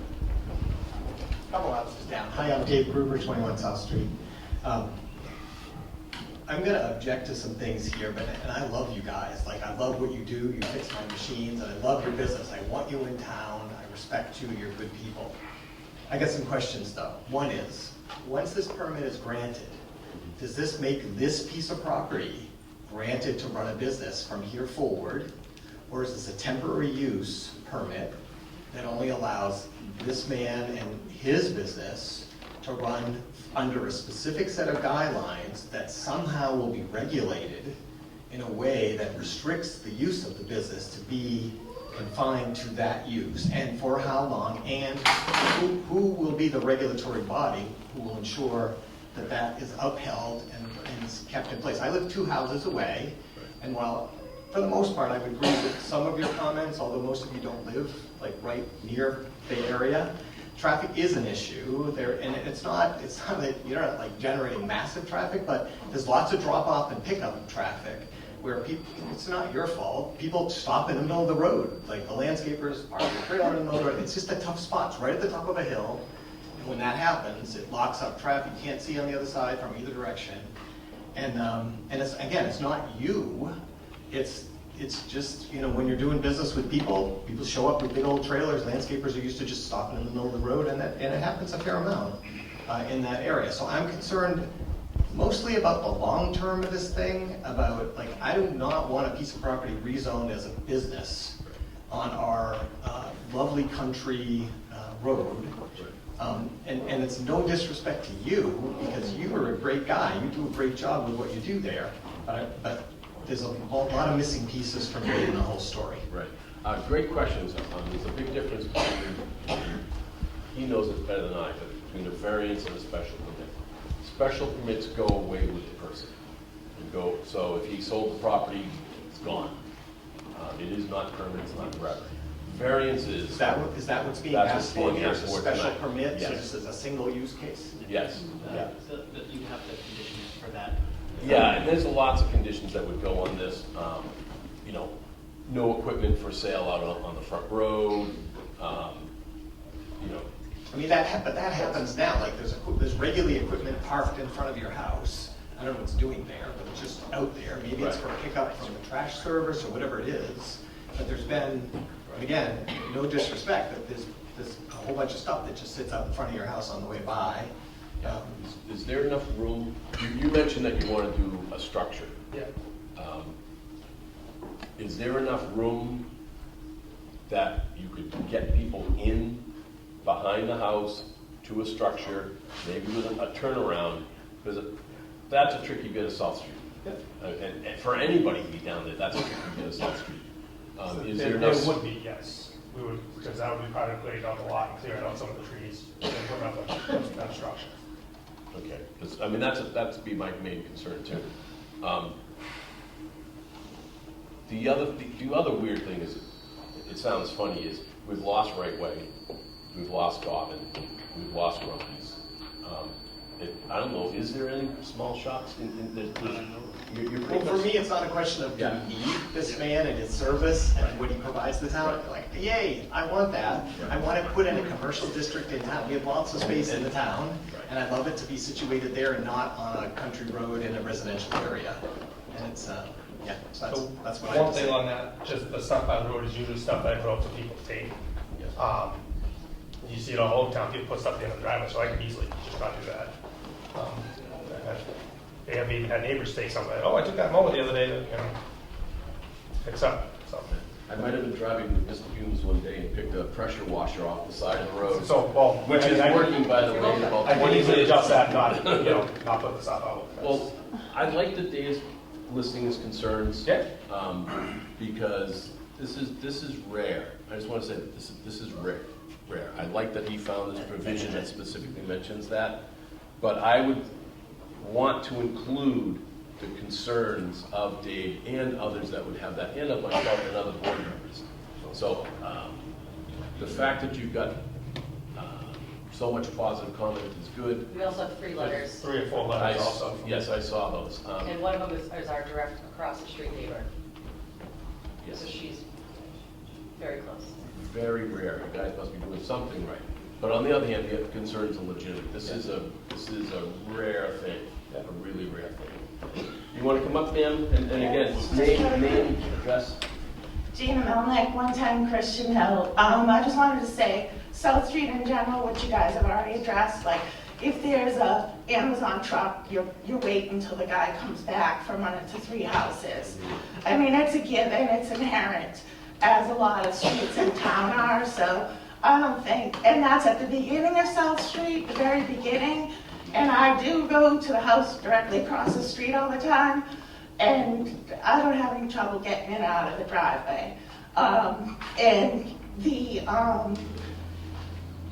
the noise, I don't think that's an issue because he's gonna be doing it in the building, like you said, and the traffic, and I think I saw on the list, the hours don't include Saturdays. I think you should give him Saturdays, 8 to noon, just so he doesn't get in any trouble if he happens to be doing any business during the season when he's slammed. Just saying. One thing I will note on that, not to Dave's concern about the traffic, I 100% agree, that's something I will make a point to make better on my end. But there is, FedEx, Amazon, landscapers do some of my neighbors' yards even, there's always landscapers parked on the side of the road. South Street's a tough street. Yeah, I think it's everyone now- agrees South Street's a tough street. It'd be a lot easier if you were on 140. Right. Grumpy's was on. That's where I started. Grove Street. This is Phillips Street. To the chair, I just want to make sure, because a lot of people are speaking off mic, and if you are, I just want to make sure that the audience can hear everybody. And I'm seeing people saying no. Okay. So if you're going to speak, if you could please come up to the microphone, and for the board as well, just use this mic. Okay. Thank you. Thank you, Mike.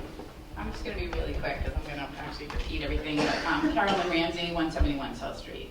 And I was just going to bring up the same point that I go down South Street. We're a little bit further, but if there's a landscaping truck there for 2 hours, it's more trouble than someone backing into his place and dropping off a lawnmower and moving out. So I really don't see how that's an issue in Amazon or whatever. But it's just the way South Street is. But I don't think it's an added issue for them. So I think you should allow them. Thank you. I'll be quick too. Jim Burke from 5 South Street. I live across from Eddie. It's his clean, neat business. I've never had an issue. I have a bigger issue with the people flying up and down South Street, but nothing to do with Eddie, and I think we should give him his permit. Thanks.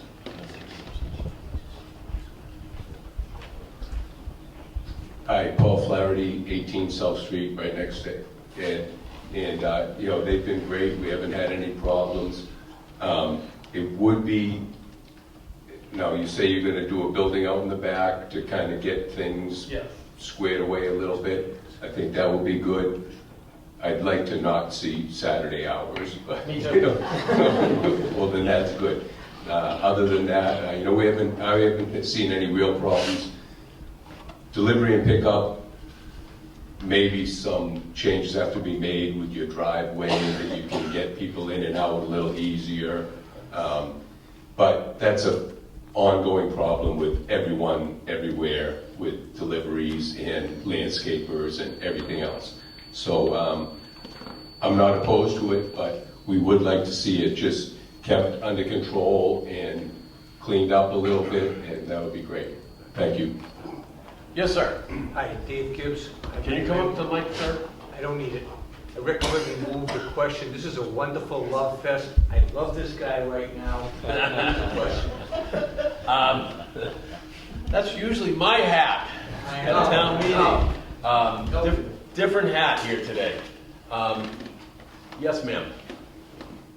Hi, Sue Perry, 24 Hazeltine. My question is this is agricultural, residential zoning, and you say, other businesses like yoga and whatever, the waste that comes from this business is, I know there's laws and you'll have to follow them, but that's a concern of mine. Legit, very legit. Okay, board members, Michael, since I haven't talked to you yet at all tonight, do you have any questions or concerns for the applicant? No, I do not. It sounds okay to me. I have never seen such a love fest for this sort of business, truthfully, and I always try to listen to the neighbors, but I also want to listen to the neighbors' concerns. Bob, do you have any questions or concerns? I just want to. No, it's being a residential neighborhood, and I'm sure you know it's already been taking care of the waste, getting rid of your scrap metal, oil, secondary containment. You don't want to spill, a nice residential area and getting into wells and all that, which I know you do anyway, but just, make sure that's well managed. Yeah. Sorry. Bob? No questions. No questions. No questions. I think it behooves us to take a minute and list some conditions to ameliorate some potential concerns. And I think that's completely legitimate that we take a minute to do that. I heard Bob express some concerns about scrap. I think we've all seen a lot of small engine shops that have I would call it parts inventory, or other people would call it destroyed machines out back. Unclassified as junk. Junk is another man's treasure. I might have lent a snowblower to someone right around the corner from Mr. Gruber, who blew the engine on my snowblower, and I pulled a spare out of my barn and threw it up there. And sadly, I must admit that I have a second spare ready in case another one blows. But let's make a list. I think for. Would you like me to address these as we go, or? I want to memorialize them. So mainly, it's Mike's job here to put this into the decision that we have. We know we're going to have to wait for the building, and that it should be. How do we do it for now versus what we want to see in a year from now? We don't. He's got a nice list here about having no signs, no selling things. You can't have multiple employees. You can't be selling. You can't become a steel dealership or a gravelly dealership or anything like that. That's not what this is meant for. No exterior displays. I don't know. We have allowed, under the zoning bylaws, there is a provision for a non-lighted small sign. You've probably seen several of them around town. And 2 by 2, but non-lighted painted sign, we do allow that. You want to put in there, no on-street parking. No on-street parking, yep. So Mike, are you recording all these? Yeah, we got get something up in the back where people. I personally, I know the landscapers park everywhere and they block every street. It's not just coming to drop off equipment. It's a problem everywhere. If when you rework your property, get it so that those trailers can pull right in and loop around and come right out. This is a special permit and not a variance, so it does go away with you. Mr. Gruber, am I missing any concerns? I know noise, I want him working in the building, but he doesn't have the building yet. Yeah, the only other comment was just the giveaway stuff on the street, if that's continuous, then that's just junky and. Right. I would say keep it, checking stuff out. and- don't put up stuff, no stuff out on the street. If you're giving stuff away, Upton, what do they call it, free, it's on Facebook. Yeah, I've done it several times, yeah. That or Craigslist free, please do that. So it looks like the way it looks right now. Yeah. But I gotta say, you must be doing something right to have just so many people supporting you. Usually there's someone who's very, and I'm surprised your closest neighbors are even supporting you. Any other concerns, Dave, or any other ones that had? The only question I would have with the parking on the street thing with the landscapers, I 100% agree, and I don't want them blocking the road. Yeah, you can't They're gonna, control like, if they stop, give me a second to go so I hit back in. Yeah. Like, that would be the only thing we'd have to. I think long-term you want them to pull Yes. in, because those trailers are not great to back up. Pull in and move around. Right. And we'll evidently be seeing, or Pat will be seeing you for whatever structure you're gonna build. Yeah. For myself, one of the things I kind of look at as a community need, we've lost a lot of small engineers. There isn't anybody left in town that you can go to. And I know Grumpy didn't last long once he had to start paying commercial space. He really didn't. It just there's not enough money in it. All right, Mike.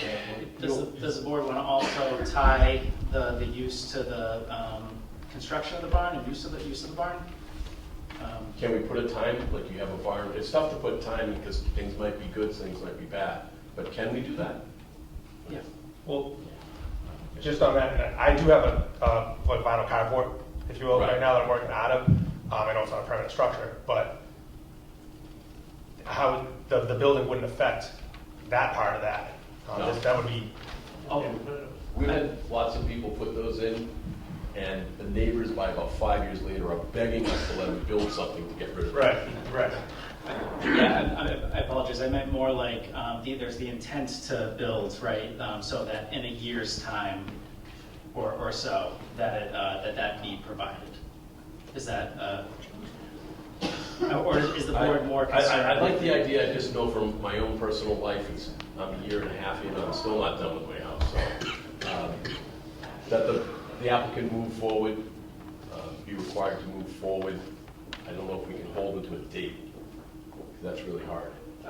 You could put it in for review, but if you're not comfortable with it, that's fine. I think probably the most important provision of that that I think you've already contemplated is storing everything within a structure, and if that's accomplished by the current carport situation, and everybody's comfortable from that's no worries. The other thing that I was just going to mention is just if you wanted to discuss limitation. I know there was mention of hours of operation.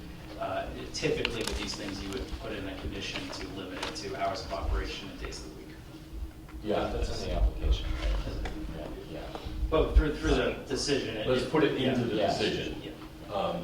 I concur with the 8 to 4 that you put in, sounds great. That's not a great road at 5 o'clock. Yes, sir. Yeah, just one other comment. You gotta come up to the mic. He beats me if I don't do it. If you're gonna put in a provision, if we could have maybe no equipment within a certain distance of the road or something, like keep things towards the back. I mean, I know right now he has a little bit of trouble with storage and, this kind of stuff all over the place. If we could kind of keep it towards the back, that would be helpful. Do you have room behind the house to store equipment? Yes. There you go.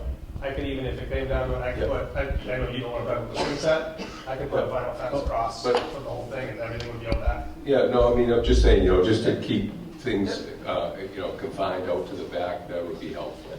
I think that's a smart move and a great helpful suggestion. Keep it looking like the agricultural district it is. What are we forgetting, Eric? Pat had mentioned size of engines being, is there anything, do you have any sort of standard that you would apply? You should tell us, you know, what the largest engine you would be working on. What is the largest engine you would work on? I mean, the biggest commercial landscaper machine has like a 37 horsepower engine on it. So you limit it to a 40 horsepower engine. There you go. Okay. I guess that sounds good. Yeah, I was It was a muffler. Yeah. I love that you found that thing in the footnote, because you know the code even better than I do. That's pretty good. All right, this is a little complicated. Mike, did you get all that down, all those concerns down? Because that needs to be in the decision. Yep, Amy's got it too. And Amy's got it Would you too. like me to read what I have? I trust you impeccably. Okay. Yeah. Well, I'm gonna watch this 20 times, so. Yeah, she's very good. Yes, sir. Oh, thank you for noticing that. There's a question on the chat under JS. I don't know who that is. Maybe it's JS. I put my glasses on. Ray, resell it says. Yes, is there a name identified with that? Ray, South Street, 3 South Street. Yes, can you hear me? Yes, we can, sir. If you're able to hear me, this is James Ray at 3 South Street. I want to parrot a couple of comments that my neighbor Dave Gruber made. I'm conflicted because it is agricultural, residential, and I understand, farmers run businesses out of their barns and whatnot. But this particular property is unfortunately situated at a crest of the hill, and I'm a couple of driveways down, and I have observed, I don't know whose vehicles they are with trailers pulling in and out of the property, but I have observed what I would call traffic problems or risk. And then the other thing is, even though my property's, my home is easily 1,000 feet away from this property, I hear the motors running, so sound is a concern. I recognize the limited hours they're proposing shouldn't be that big a deal, because you hear trucks on Minden Street coming and going that are loud as well. My biggest concern is that a decision to permit the variance or the exceptional use doesn't scale. What happens when 5 other neighbors in the same vicinity want to do it? At some point, it's just too many of these kind of businesses with, I know it's not a retail business, but there are retail customers coming and going with their equipment. And it wouldn't be fair to the second or third or fourth person to say, you don't get this variance even though somebody else did. And then I know you all were also going after this with other commentary, but for neighbors to say, well, it's not much of a problem that there's, engines and machines and stuff in the front yard.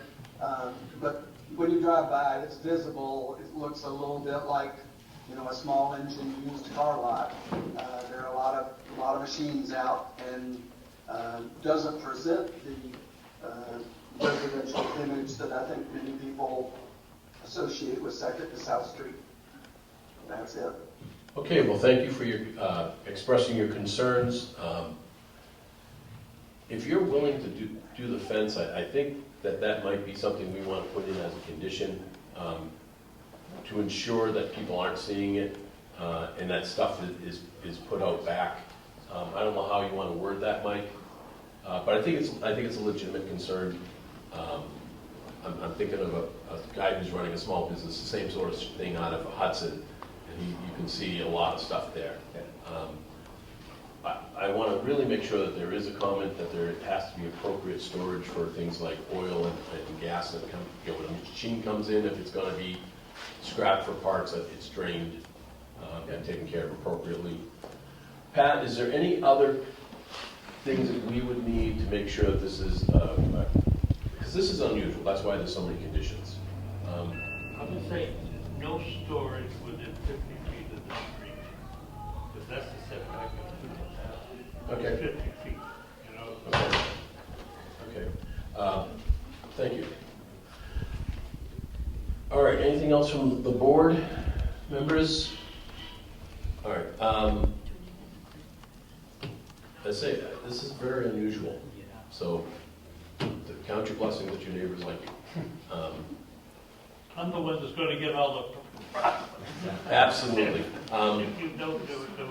Yeah, but the reason they are supporting you is because you've been doing right by them, so just keep it up. Yes, sir. Mr. Gruber. Any other concerns that we forgot? I'm sorry if we did. No, I just have a question, it's not a concern. Yeah. In these, once you grant this type of permit with these types of restrictions, and I asked earlier about regulations, and we don't really have any, so I assume regulations are simply if enough people complained about, like, it's not like you're gonna audit him on an annual basis and go, oh, are you taking care of your stuff? Okay, but so people would complain to you. Right, so that was the regulatory question. Once this permit is granted, is based on complaints or anything like that, is there a way to ungrant it if it's not being, If these conditions are not being and it's met. not like, so that seems like a long, arduous process, but if all of a sudden there's like a big amount of junk, there's no fence, things get bad, like, I don't know why that would happen. Pat can be pretty quick on it. Yeah, I'm just more concerned about the regulatory body. It is, there is a process. Okay. We have a bylaw, junk. Yeah. Okay? What we do is we send the letters, we tell them, come in, let's talk about it. If they're saying. Pat's talking about the junk bylaw. Yeah, sorry. We're not gonna do anything about it, we send it to town council. Okay, great. That's great. All right, just, as long as it's some sort of an oversight, and again, no disrespect to you guys, you're a good guy. I'm sure you're gonna uphold everything that's written down here, but it's just written, and we're not in the business of regulatory work here, so. No, there's not too much, a little bit. Okay, that's great. That's all. That's good. And look, I'm happy with everything that's here. I'd be thrilled to have you doing, within the bounds of everything that's been laid out here. I'd be super happy. And again, no disrespect, I love you just as much as anybody else who got up and waved your flag. I do, but I live there and I value my property value. And Your tractor's my gonna big blow up the concern. next time you No, show but up. the biggest concern. The biggest concern we all Now, this is a small town, But and you know Dave is, what's I consider funny a about close that friend. comment though, is I know that would never happen, because like I could just tell, because we already have history. No, it's. But the biggest concern we all have is our own property values. Look, Absolutely. we have a bunch of, you wouldn't, like if someone opened up in Paul, your next door neighbor, opened up some, I don't know, a distillery, and all of a sudden you had all kinds of people there, it would devalue your property, and you don't want to see that happen. And that's exactly what I don't want to see, and the rest of us. In the agriculture. Well, that's good to know that in there, well, I can just. Well, Dave, just as a side note, I think I once told you, one of the reasons I love being on ZBA is when I get my mind changed. And I didn't come to this meeting expecting to be looking for a motion on this for an approval. It's nice to get my mind changed. I was just about to ask for a motion. Do you want to add something real quick? I'm sorry, before you do the last one. Okay, yes, Mike. I just wanted to make a suggestion. If parking is a concern, would a little parking sign with an arrow going down the driveway help? I don't know, I'm trying to keep it as residential looking as possible. No. If he does have regular customers, which I think he can get the message to, Michael. Yeah, again, Mike Antonellis, town planner, director of land use and inspectional services. Hate to throw a spoke in the wheel this late in the game, but I do want to just call it out. I know it was mentioned in my review memo. Yeah. I did raise concerns about a special permit, being the most appropriate course of action for this particular application. If the board is willing to entertain it, you want to support it and vote, you have a substantial list of conditions that can be adhered to, so long as there's no appeal to the decision. But I just want to highlight something that Eric said, who was questioning the stock and trade portion of it. If there was a request to withdraw or even deny this special permit before you, it would be my suggestion, and it has been my suggestion as an alternative, is to approach this board in the form of an appeal on the interpretation of the accessory use home occupation. So if you need me to elaborate, I will, but. No, I read your thing, it's very, my only question is if we did that, would we be able to get all these conditions in? So that's where I'm leaning on. Go ahead, yeah. You see the difference where if we just appeal his decision, we don't get the conditions. Where if we go this route, we do get the conditions. Yeah. And I think it's more respectful to the neighbors to include the conditions. So, anyway, just wanted to call that out specifically Yeah. for your consideration, whatever the board's pleasure is. I'm gonna lean to Eric, because he's one of the smartest guys Fence around. clarification on the fence, please. I would lean towards treating it as an accessory use, but if the board wants to do a special permit, I understand that. And I would support that. We can't hear I'm you. sorry, here, let me give you the mic. Please. I said I would lean towards treating it as an accessory use, but if the board wants to treat it as wants to grant a special permit for it so they can put conditions on it, then I'll support that as well. Pat, you got any thoughts on it? Because it really comes down to your office. I don't think it's accessory use. You're gonna say accessory use? No. No, oh, you want It's not to, an accessory use. so you It would prefer, take the, special permit. I okay. would like to see it that way. He seems to be okay with doing it either way. I'd I rather look see at- special permits in his. So that way we can have all the conditions Book that of the deeds and neighbors that have. stuff that's all written out in there. I understand both. I personally would think that the special permit route gives us more leeway with conditions. Yes, I agree. And you seem to be okay with that, Bob, Bob and Bob? You two can't sit together anymore. No. Are you okay with that, gentlemen? Special permit? Michael, are you okay with that? Yeah. Okay, he says, for those who couldn't hear him, he said yes, he is. All right, so you want to make any more last comments, Mike? Yeah, if that's the direction the board wants to go, if you could just provide clarification on the fence condition. Sure. You mentioned where you would put the fence. You said how high a fence? Something that, I mean, it's all small engine stuff, so you don't need that. What are they, 6-foot tall vinyl fences? Yeah. So I don't know a lot of people, but the way the house sits, the lot sits, the house is to the right-hand side. Yeah. It blocks 90% of it, really. It's only my driveway that you can see through. So from the back corner of the house where the kid's swing set is, I could come across right there to the rest of the lot. The back half of the lot. I think a fence makes good neighbors.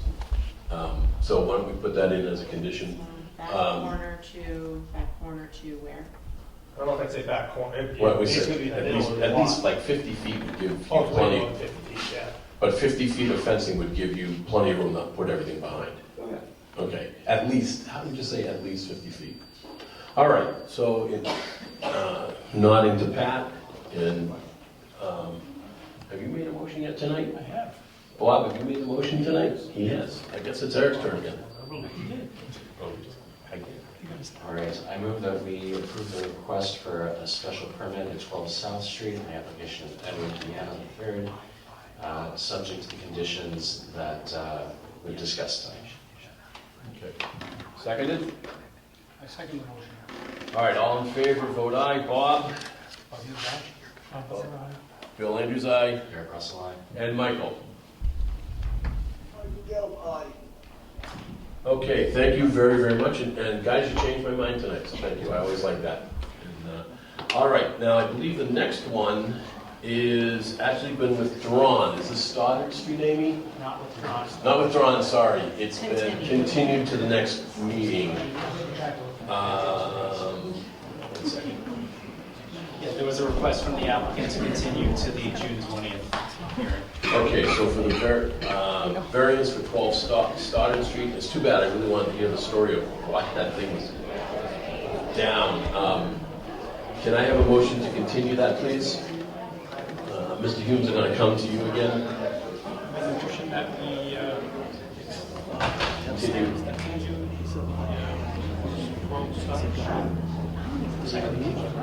Okay, all in favor say aye. Bob Hume?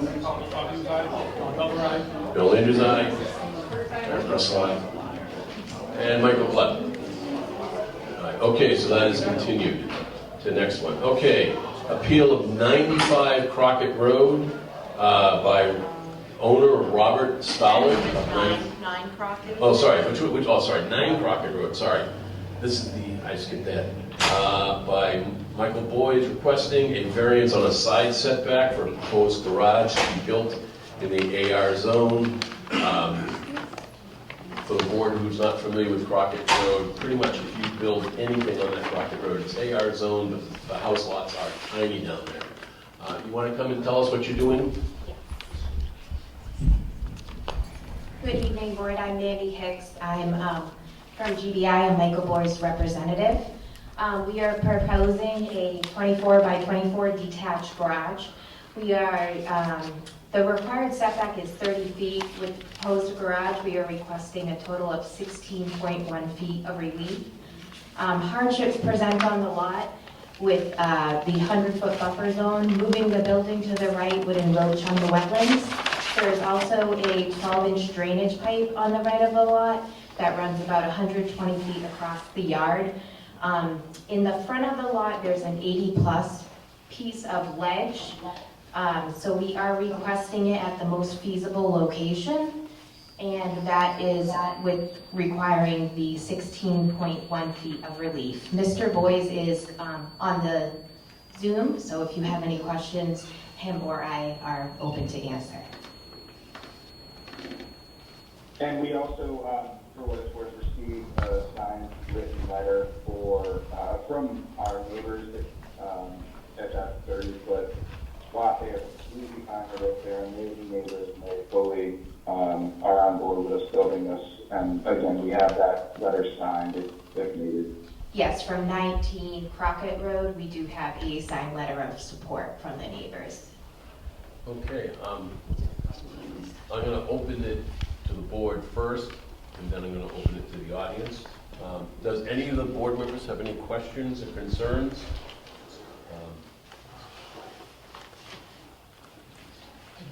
You do not. Eric, do you have any? Michael, do you have any questions or concerns? No, I do not. I just wish when they zoned Crockett, they would have made it special. They would have not put in AR. I think someone put a set of steps on. You and me both. Yeah, someone put a set of steps on their house and it violated down there. It's tough dimensionally. Plus the topography down there. I think I was at your house, man, I would want to be steep. Your driveway down to the lake there is steeper than anything. All right. I don't have any questions or concerns. Are there any neighbors or that have questions or concerns about this property, this request? Just a comment, that's not one of those tight little lots on the lake. This is the first property. Oh, this is the first one up at the other end of the road? Thank you. Yeah, it's near the power line. Okay, my mistake. Yep.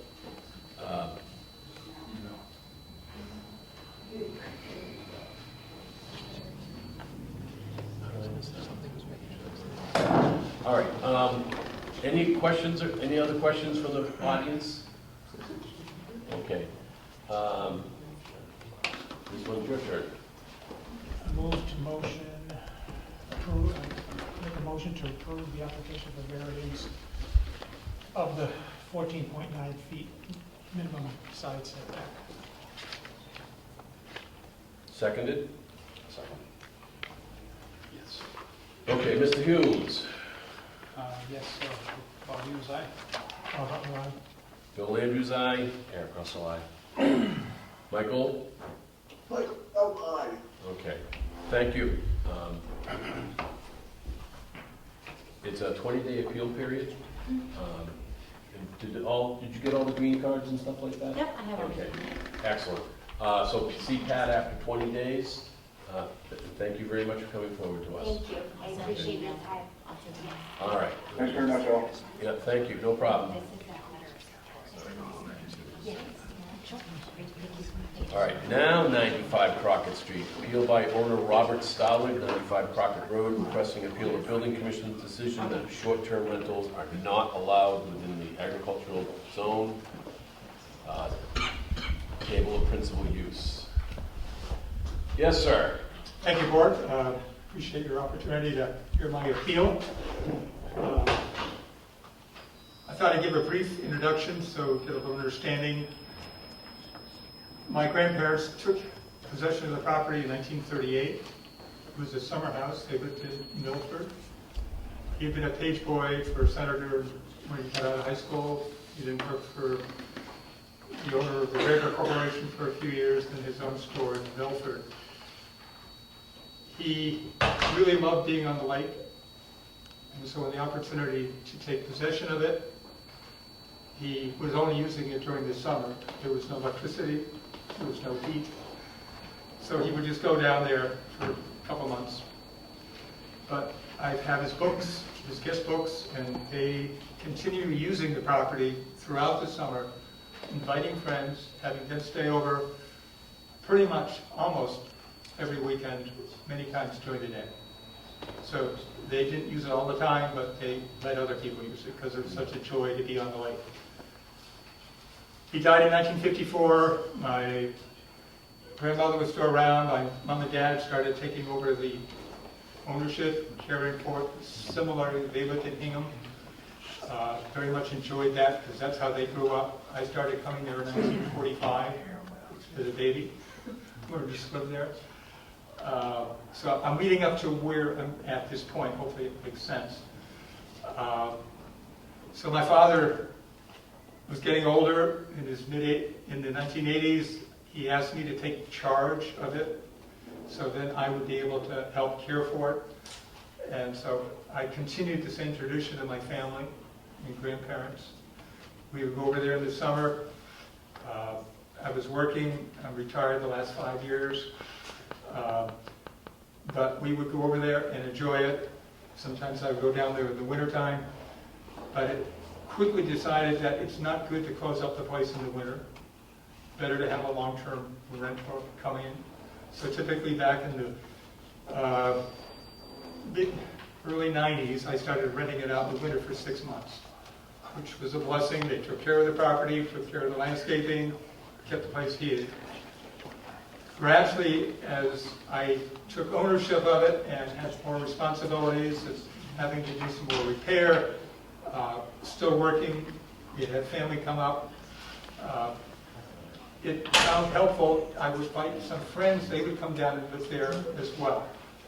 It wasn't through any network, they were just friends. I would have them come, and they would like to come back after that and say, can we pay a little extra and get to use it for multiple years, which we consented. Finally, I realized that, I'm maybe there for 2 months out of the year. Why don't I let in the summer?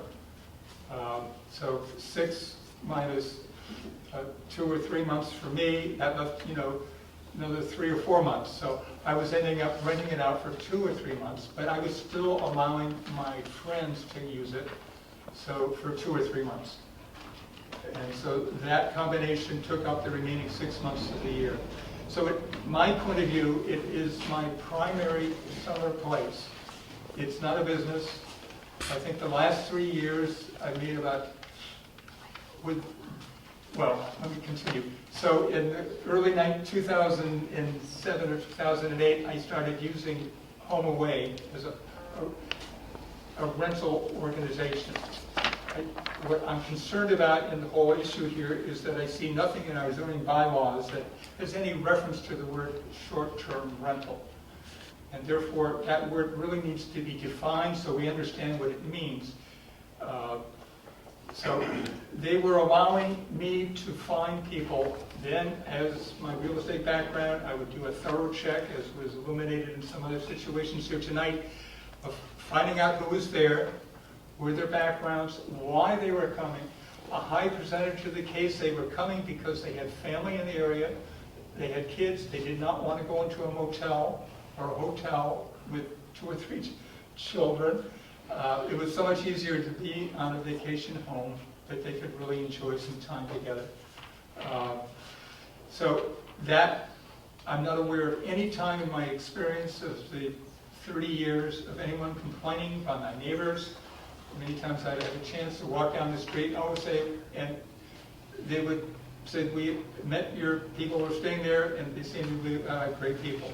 So I've had no interaction formally. I called the police based on the objection that I had in the report here that there was noise, and they had no issue. They could find it, look back at the records, that there was no history at all of any noise because of my property.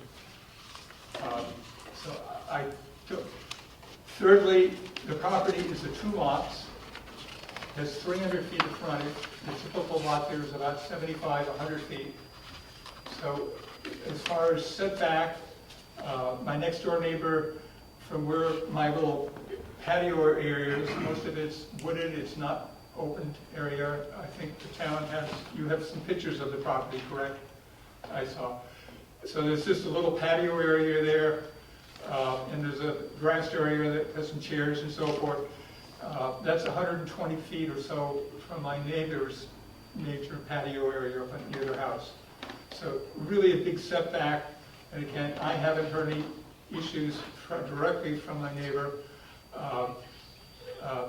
They're much closer to me, and I sometimes hear noise from them, but that's not a big issue. That's life on the lake. I do not have power boats there. I do have a little 4-horsepower motor, so my tenants don't use motor to disturb people on the lake. I have a canoe, a rowboat, and so forth. So that whole aspect of staying there, typically both the summer and the winter are very thoroughly examined. Many of the winter tenants have come 2 and 3 years in a row because they like it there. They come back because of the work situation that allows, and it's really been a blessing to have a rental. So a definition of short-term rental, I would strongly encourage that if we're going to have some regulations from the town, like I've looked at in many other situations in the state, even in Nantucket, they're arguing strongly.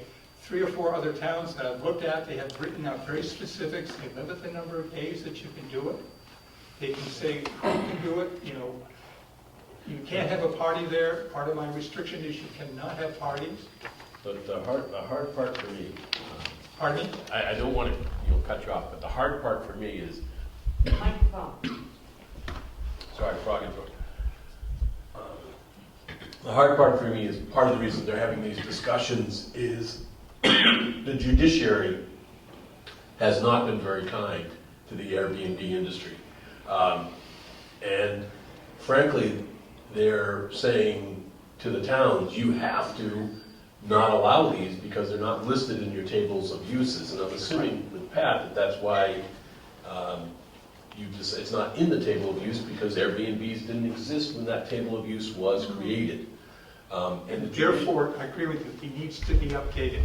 But if you look at the Winfield Act and the judge's remarks at the bottom of the page, and also in Nantucket, the notice, this is a specific jurisdiction. His judgment was on a specific case. And he was encouraging at the very bottom, the comments were, you should look at the unique situation that each town is going through with their case as to whether this adjudication is affecting another town. So taking a broad term, short-term rentals, many of those are businesses today. People buy a house and they rent it out all the time. That is not what I want to do. I don't think we should allow that to happen. And so, but to use what I've been using for 2 months, sometimes I used it for 3 because I was working too hard. But right now I don't have to do that. I would just assume, so part of the value of their short-term rental income is it allows me to have guests. Many of them can't afford a house to come because they have children. They really enjoyed, they had an opportunity to come down. I would love to have more people. If I'm going to approve it, I'll have all guests come to the property. Yeah, I mean, I'm not the board. The board makes the decision. I know. I'm about to turn it over to the board for discussion. But I do know that currently, I'll open it to the public in just a minute, sir.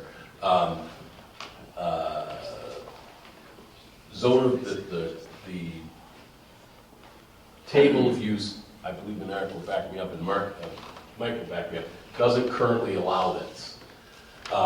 But we do know that the planning board is trying to update some things, and this is a statewide concern, but for right now, this really is the law that we have to follow for right now. So where is it in the zoning bylaws that it is illegal? Because unfortunately, the way our zoning bylaws are written, at the end of it, the last sentence is always, and any other use is forbidden. And I think, I'm not sure if that's. So I can't have guests there, because that is not. No, it's not, you're allowed to have guests in your own house. It doesn't state that in the zoning bylaws. That's considered accessory.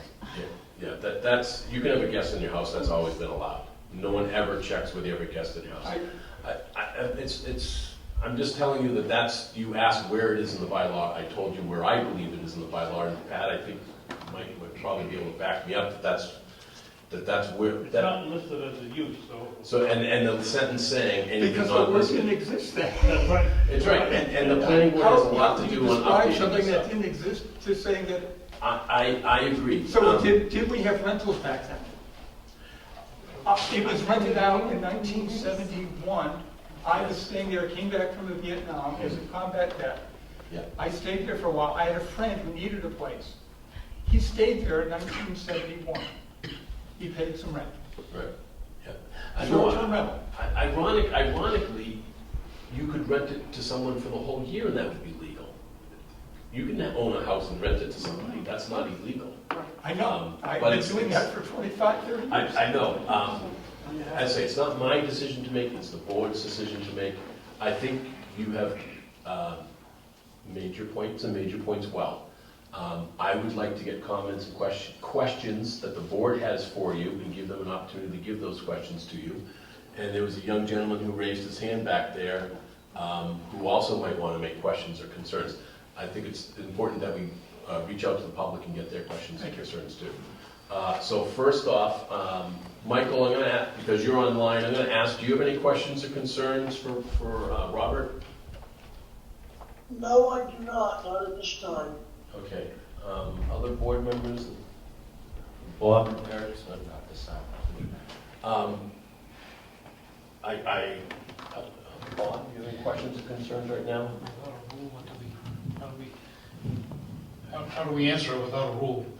Well, that's the problem. The way our unfortunately, my interpretation, Pat, is that if it's not listed, it's not allowed. Yeah, no, I was going to say it's 300-3.1 of the bylaws. Any building or use of premises not herein expressly permitted is hereby prohibited. How about a long-term rental? Is a long-term rental permitted?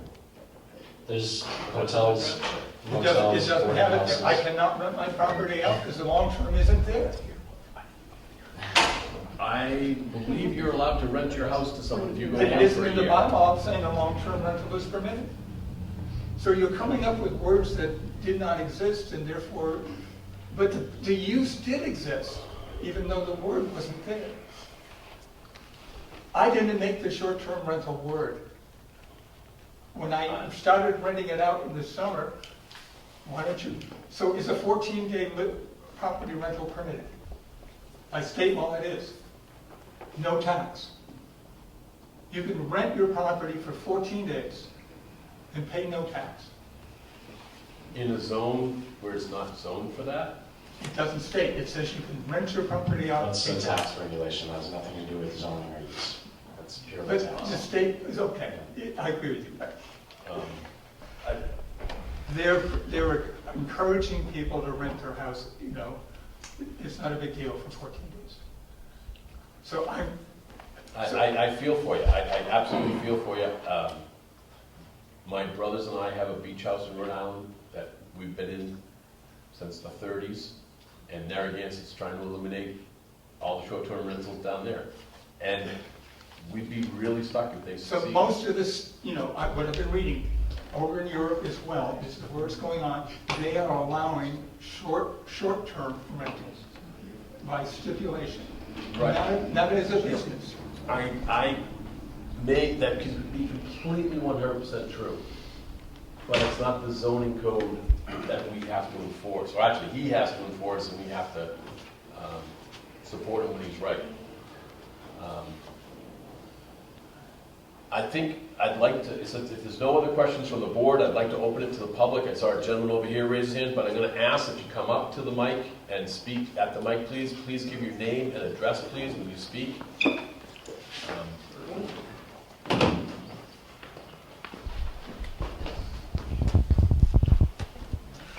Yeah, Ron Atkinson, 75 Crockett Road. So for those of us that don't understand the law, I know you read it. What exactly does it say again? Because I don't understand it. There's a table of uses in the zoning laws of what you can do in AR, for example, or what you can do in any part of town. And on the last law, the last sentence of that basically says if it's not in the list, it's not allowed. And that's why you have a zoning So- board of appeals. So if it's not in the list, it's not allowed. Gotcha. So since these new Airbnbs weren't thought of at this time, they're not in the list, so then the towns, what do the towns have to do? They have to change that if they want to allow that? Yeah, that's exactly what they have. You are exactly right. Yes, sir.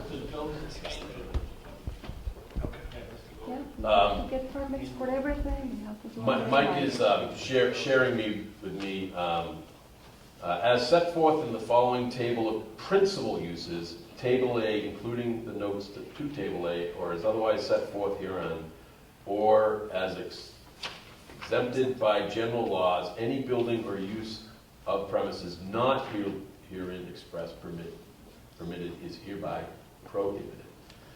That's a much harder way of saying what I said. So I just have a few comments. I can certainly understand why you would want rules like this. I mean, let's take our road, for example, right? It's on the lake. A lot of us are retired or near retirement. You set a precedence. I'm not against making profit and return. If that's the rule, I'll do the same, right? I'll rent the thing out on a weekly basis. So I can see how it would cascade. It could potentially cascade. Everybody on the road would do it. Then what do you have, right? What you have is a business here. And I'll give one example. When I bought my property, it's a small little cottage. Since tore it down, I've been there since 1990. And I remember a person, Matuzas Automotive, Bob Matuzas. He came to me and he said, Ron, I used to rent your house out of high school for like 2 years, a buddy of mine. A friend of mine, we rented this house. And I go, that's interesting, right? What is this set up if we allow short-term rentals?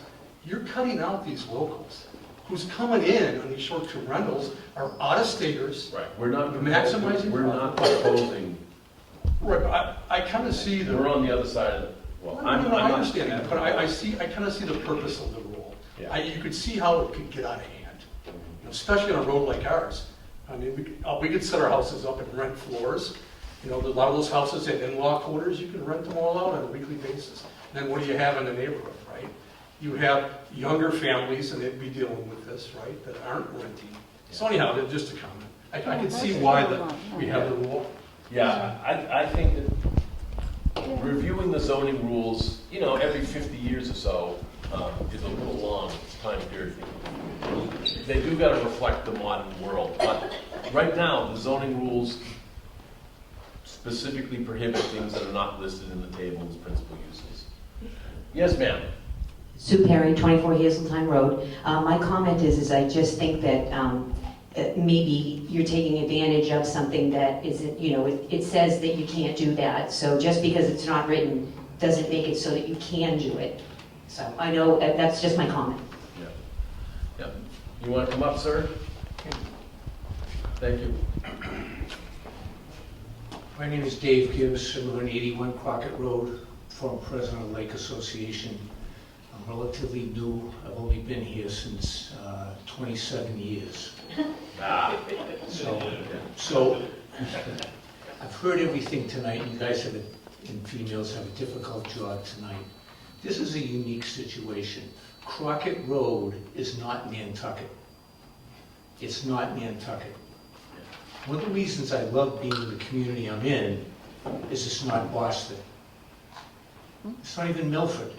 Crockett Road is a special place.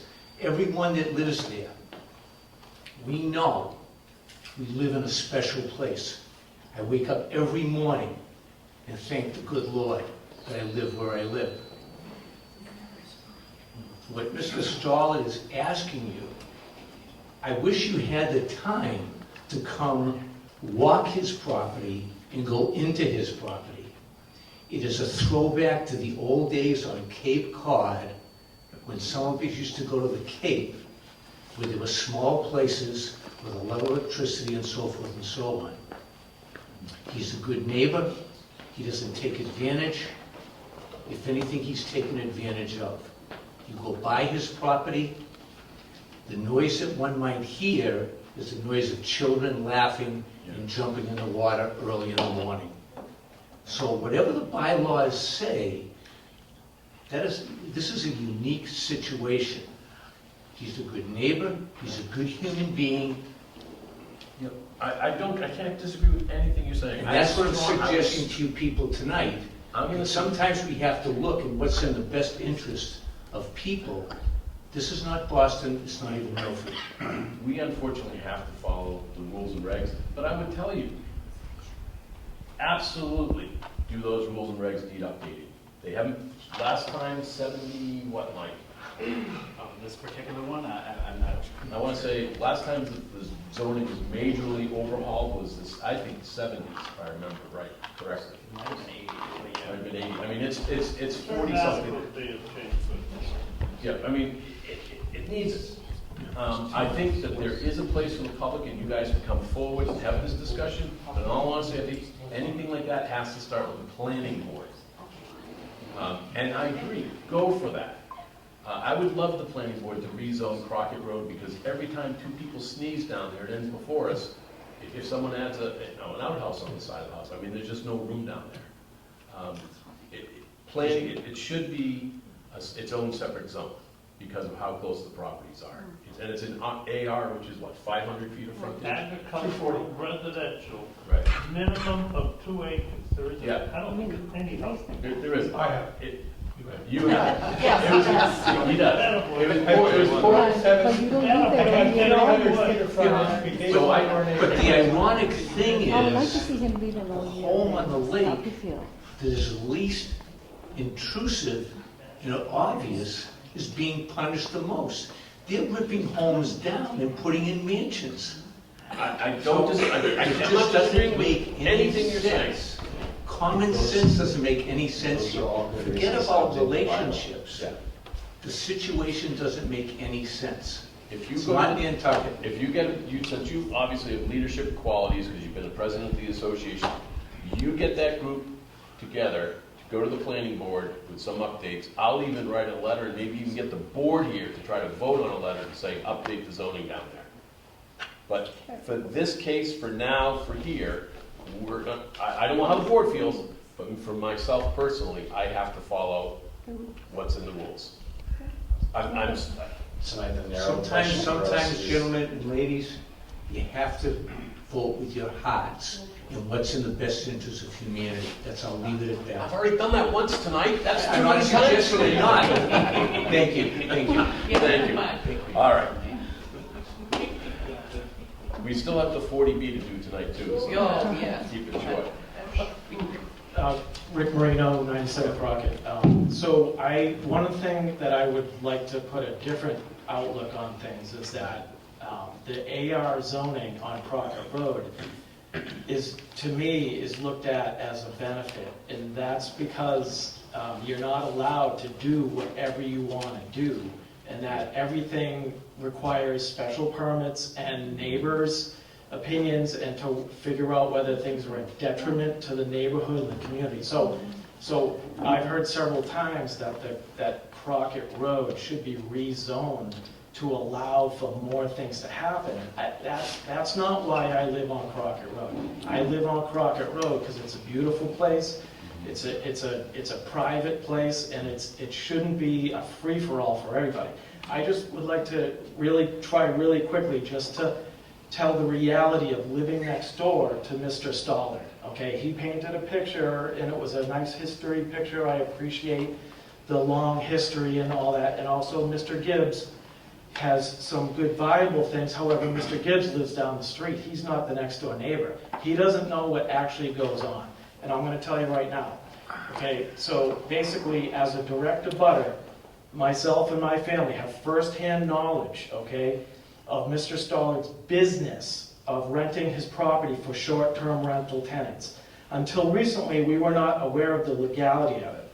Our experience and witness being directly exposed to Mr. Stollard's operation is that short-term rentals are a detriment to the neighborhood and to the AR zone. We uncomfortably never know who the next tenants will be. Most of the tenants are from out of state, and we know this because of the out-of-state license plates that are typically on the vehicles. I have an Exhibit 1 that if we can show you. See, here's an out-of-state vehicle with New Jersey license plates on it. Okay, well, either way, there's a constant turnaround. Okay, well, I'll give you that, that's okay. So here's what happens here. For 6 to 7 months from the fall to spring, there's either a small group of people, an individual, or a couple that will short-term rent Mr. Stollard's property. After the 6 to 7 months, the short-term renters vacate, so Mr. Stollard can now rent the property to shorter-term tenants for more of a premium. Okay? That's a business. He's making a business out of this. How many months do I do that? So for Okay, 6... guys, hold on. Okay, hold on. all right, I have to get this Guys, up because this is very important. It is, but you know what? Yeah. I haven't Don't even scratched the clutch. surface of living next door to this kind of activity and the bad precedent that it sets Yeah. for the neighborhood. So For us. as a taxpayer, and I Next don't door mean to them. I'm just trying to, I'm not, yeah, You know me. yeah. Don't clutch a loss from the jaws of victory. Okay, all right, I will Okay. give you that. I just, if anybody would like to talk about living next door to short-term rentals, I'd be happy to tell them my experience. I think Tell me North, what it is. the tragic events up in Northborough this last weekend is like really a heart and a knife in this whole thing. Yeah. Basically, a house got rented out for a party, and a 16-year-old ended up getting killed. It's a tragic, tragic event, but I think we understand, all of us in a rental situation, people coming in every other week. It could potentially be great, it could potentially be terrible. It's an invasion of privacy, as in a butter. I do I'll have leave it at that. I don't want to, like you said, I don't want to push it. I just have some really valid first-hand experiences that I just wanted to share. I'm just chuckling when you mentioned that you like the zoning, because I think last time you had a completely legitimate thing when you came before the board, and you lost the decision. I voted for your boathouse, and No, I won the boathouse. I have the permit for the boathouse. but I thought it wasn't on. You wanted the zone, and no, you wanted it to the left-hand side, and you had to No, put we it. won the boat. I applied for a permit for my boathouse. I applied for a permit for my house. What was the Permit for permit? everything. Twice. Everything we've ever done has been nothing but legal. No, Every- absolutely. No, it was the variance for moving it further away from. Yeah, that was actually a smarter decision, and I actually thanked that situation, but we still did proper permits. Absolutely, 100%. And did the right thing, and this is why AR zoning on Crockett Road is very important, and it shouldn't be overwritten for reasons such as this, and that's really it. But I respect everybody's opinion, but firsthand, a butter, and that's different than somebody who lives down the street, doesn't experience everything, so. And you don't know what you're really going to get. You don't. No. No, it's uncomfortable. I mean, another thing that I want to add to it is, kids come to the lake too. So they swim to our swim bath, and I'm babysitting. The Oh my God. cameraman's going to yell at me because you're Sorry, addressing the group sorry, without sorry. being at I'm the sorry. microphone and Okay. saying who you No, are. I can But hear this, you. I'm sorry. I have to hold you. I have to hold you for 10 seconds. I'm sorry. This gentleman's been waiting up, so can you do me a favor, just let him go? I just want to be. So sorry about it, I apologize. Right. But, guys, we're ready to move on rather quickly, so we still have a long 40B thing after this. So, quickly, please. Great. My name's Scott Colwell. I live at 101 Crockett Road, 3 houses up from Bob. My real question is, I've looked at this table of principal uses, and of course I understand agricultural residential, really understand it now. And it says, these are prohibited uses, bed and breakfast, boarding house, and lodging house, but not including overnight cabins. Now, everybody keeps saying Airbnb.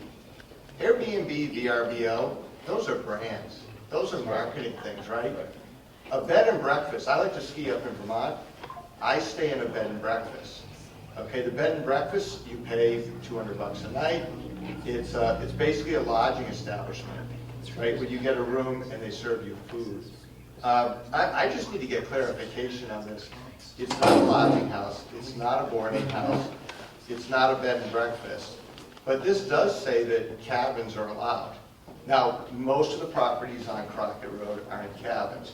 But if there is one, Bob's Towers is a cabin. So I'm just really here more to get clarification. I think that language is confusing and ambiguous. What it's saying is, in the districts where these things are allowed, bed and breakfast, boarding house, lodging house are allowed, but in no situation is an overnight cabin, motel, or hotel allowed. It's set out rather confusingly. Okay, but it still goes back to there's never, and going back to what Bob said, there's anything, I've never seen anything about short-term rentals aren't allowed or long-term rentals aren't allowed. So I'm just trying to understand the regulations, in case maybe I want to rent sometime for a week or two. But I haven't seen anything that says, no, you can't do short-term rentals, and I haven't seen anything that says, no, you can't do long-term rentals, but we know long-term rentals are allowed. You just clarified that. Yeah. Well, I think a long-term rental still qualifies as a single-family use. It doesn't. But you could have a short-term rental where there's one family using it. That's the only way to use it. It's a single-family house. That's how I'm Except using that it. you're rotating through families so much, that's. But it's in a any function given, of no, different it's a use. single-family home. And courts have already decided this, that it is different. That's. So is there something you could, I'd love to get, I just want to really understand it. I'd like to see that information because it seems vague to me. if you Google, there's been multiple decisions now at this point from the judiciary. No, I actually read a lot. Against short-term rentals if Right. they're not allowed. But in the Upton zoning, there is no description of short-term or long-term rental. It is, what they're using is the word bed and breakfast. A bed and breakfast is not what he's doing. Well, I would hope that if the planning ever look at it, there's a big difference between if something's owner occupied. But for right now, and it's almost 9, we have a big meeting coming up. I gotta move this along, I'm gonna apologize about that. But if it's not specifically listed in the table, it's prohibited. I'm not using the legal terminology, but I'm telling you that's what it is. It's not listed in the table as permitted. We've had multiple judicial decisions, specifically, and you don't want to use the term Airbnb, but it's like frisbee. No one calls it a flying disc, everyone calls it a frisbee. So if I could say Airbnb, everyone knows what I'm talking about. Multiple judicial decisions have said towns that don't specifically allow it, if they have a clause like ours does that says you can't do anything that's not listed, then it's not allowed. Yeah. I guess I would just stick with the whole thing is that there's an inconsistency where it doesn't specifically say you can do a long-term rental, and yet you can. It doesn't specifically say you can do a short-term rental, and yet you can't. And the examples that Inconsistency noted, I'm moving along. Okay, great. I'm sorry to be rude, but I've got probably 30 people here waiting for the next hearing. Sir, Can you give me 2 minutes? How about 1? I'll talk quickly. So again, I represent the Marinos. I think there's 2 points I want to make that I think are necessary for you to address in your decision, if your decision is going the way that I sense it's going. The first is the challenge that exists, and I appreciate the comments that the previous speaker made. The challenge is that this issue hasn't actually been addressed by multiple, meaning 3, 4, 5, 6, 7 court decisions. There are 2. There's the Styler versus Linfield decision, which is 3 years old, and there's the Ward v. Nantucket decision, which is 3.5 weeks old. And so those are the only 2 cases that really address this concept of short-term rentals. What do they say? They say that irrespective of what your bylaw says, unless your bylaw explicitly addresses and allows for short-term rentals, that short-term rentals are not long-term rentals. That's where the answer is. I realize it's nowhere in the bylaw. It's because it's in the court decisions. And Judge Vey went into great detail when he described it 3.5 weeks ago in the Nantucket case. The interesting thing about the point made before that this isn't Nantucket, Nantucket wants to allow these. Nantucket's argument was, yes, they're allowed, and the court disagreed because the bylaw didn't say that they were allowed. It's gone to town meeting 4 times, and it's been turned down by town meeting 4 times. So the second point briefly is that one thing we haven't discussed, but I saw that the applicant made reference to it in a submittal he made, is the concept of accessory use, right? So Styler said you can't have a short-term rental as a principal use unless your bylaw allows it. When Judge Vey in the Land Court decided the Ward v. Nantucket case 3.5 weeks ago, when he looked at it more closely, he said, well, Styler certainly applies in the context of principal uses. But when dealing with accessory uses, it's up to the town. And so I want to be sure that if the board is going in the direction of determining here that short-term rentals are not allowed because your bylaw says so, you say 2 things in your decision. Number 1, they're not allowed as a principal use. And number 2, in Upton, Section 3.2, subsection B of your zoning, identifies the permissible accessory uses. There's 5 of them that are specifically listed, as well as others that are customary and incidental. Short-term rentals is not in the list of 5, and I've got to think that in a community like Upton, unlike Nantucket, unlike Cape Cod communities, short-term rentals are probably not customary and incidental on a town-wide basis. So I think that's an important point to make to add additional support to a decision that your board might issue. Thank you. Through the chair, quickly, that's all great points from Attorney Costa. The issue regarding accessory use was addressed by the building commissioner in his determination that's being challenged. If you want to call out that specifically in your motion, that's fine, but I think it would be addressed if you just were to vote and it were passed to uphold the building commissioner's determination.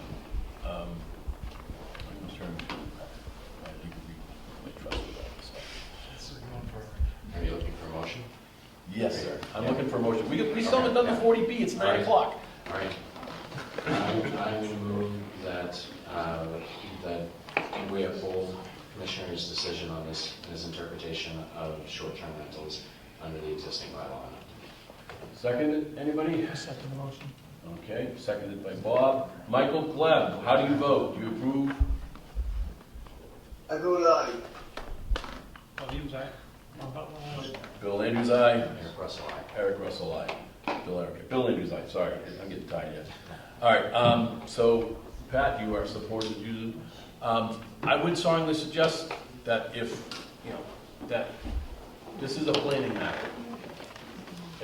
If it needs updating, we're not the board to do it. Go to planning board. Because you have a unique place down there. Okay, I'm moving on.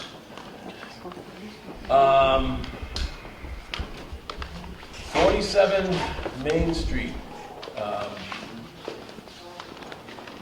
We have, I believe tonight is all about civil engineering. Is that correct? And we have the Lovisser team, I just see you walked in. Stan Tech is here. Mike, do you have any specifics on how you want us to proceed? I normally would just say have Lovisser present, and then Stan Tech talk about their review. Is that all right? Yeah, thank you, Chair. I'll just I'll defer to the applicant's engineer briefly. We have Stan Tech here to present on their most recent review memo of with regard to the civil engineering review. So comments can be provided on that, and Stan Tech, the applicant has their civil here to respond to comments as well. The plan for tonight originally was to finish up on civil review as we've moved on from topics. Yep. And it's my anticipation as a result of tonight there'll probably be maybe just a few items left over, maybe notational, maybe deference given to other boards with regard to the review memo that was provided, such as filing an NOI with the Conservation Commission, DPW comments, Fire Department comments. I'll just note briefly that I did hear back from DPW. They've still yet to review the sewer and water connections, but they'll provide comments to this board ahead of the next meeting, and so we'll have official comment from them on that. The other things, before I hand it over to the applicant, Or what's the board's preference? You want to hear from Stantec first, or you want to hear from the applicant? Let's do this, we've been doing, this is working well, they present Stantec reviews. I'll open it to the board first for questions and concerns. I'll check with our attorney to make sure he has any questions or concerns that we need, then I'm gonna open it up to the public as usual. But we gotta keep it moving. So the only thing I'll add, just so I don't forget, after tonight, as we're nearing the deadline for Next meeting. next meeting is basically the end of the public hearing deadline. It was extended, I believe, to the 28th, but that just gives us some, were something to happen for the 20th, we'd be able to reschedule soon thereafter to get under that deadline. But yes, for all intents and purposes, June 20th is currently the public hearing deadline. So at the end of the discussion tonight, I would ask if the board would like to provide me direction, Attorney Chris Alphen, any direction as to beginning to or provide ahead of the next meeting a draft decision for review, at which point you can begin to go through, as you saw, an updated waiver list was provided to the board. It was posted online. And we can start going through all the conditions that have been noted throughout this process and providing a little bit more clarity to those things before this board takes any official action on the application. yes, that's exactly what I want to do. And I'm very happy to see that a lot of concerns have been brought up by a lot of different boards and organizations and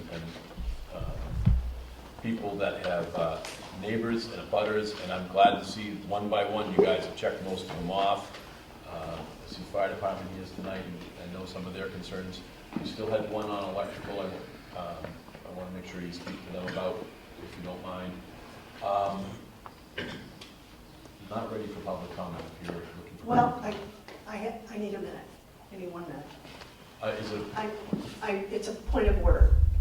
Go for it. It but seems, quick. okay, so exactly that, where you are right now in terms of fatigue in the meeting is grossly disadvantages those of us from the community that have come here well-intentioned. There we go. That's an example Has there of been a it. single meeting where I didn't stay till the very last person spoke? Please don't start off with that. Okay, it's your tone, it's your tone, you've already set the table. We've got to keep moving.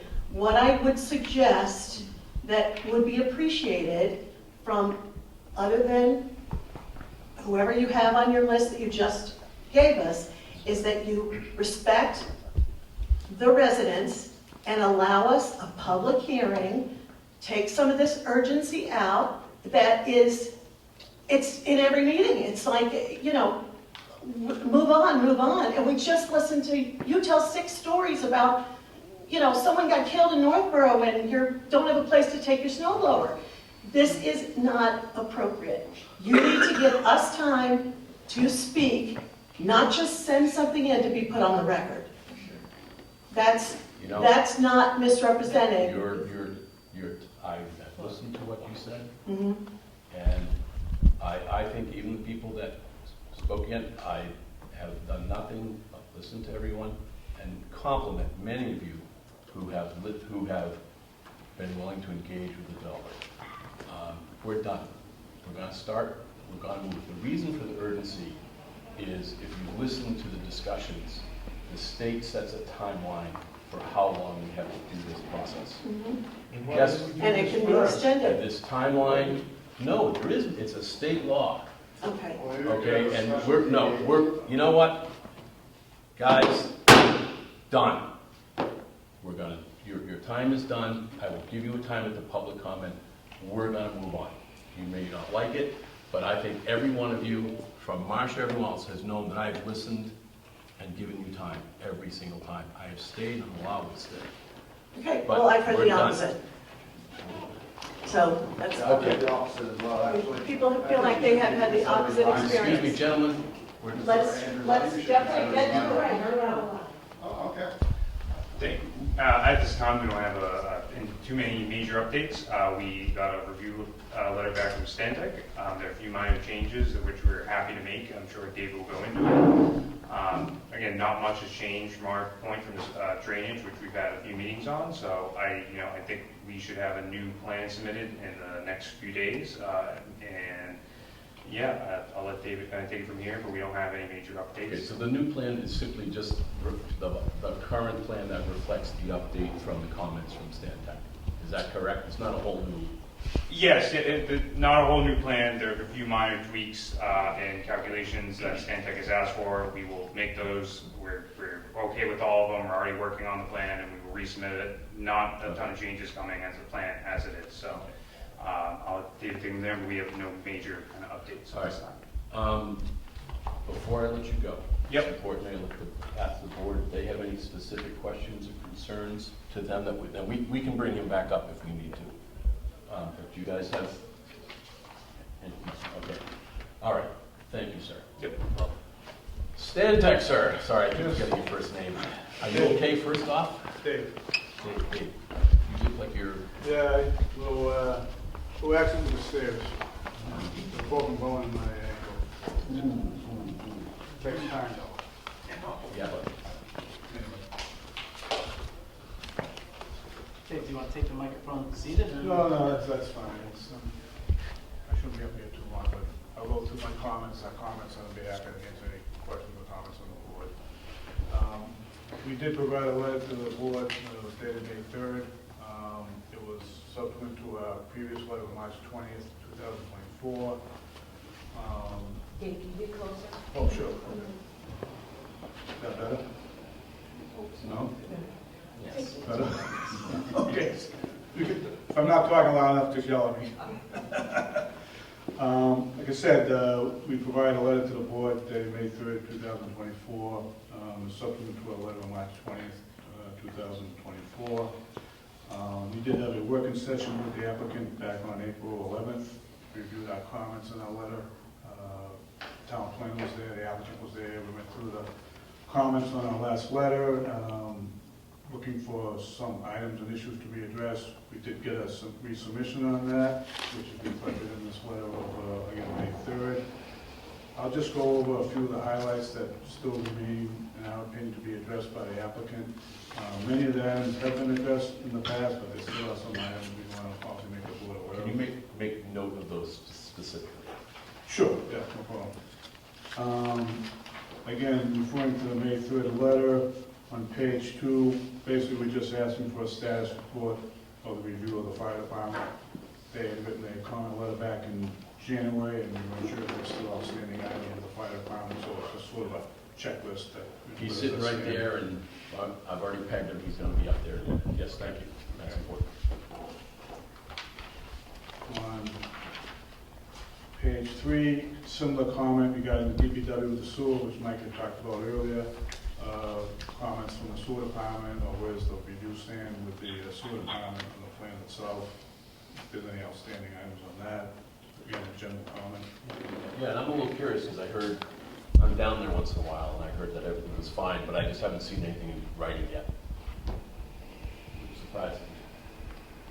But, yeah, we'll get something. Okay.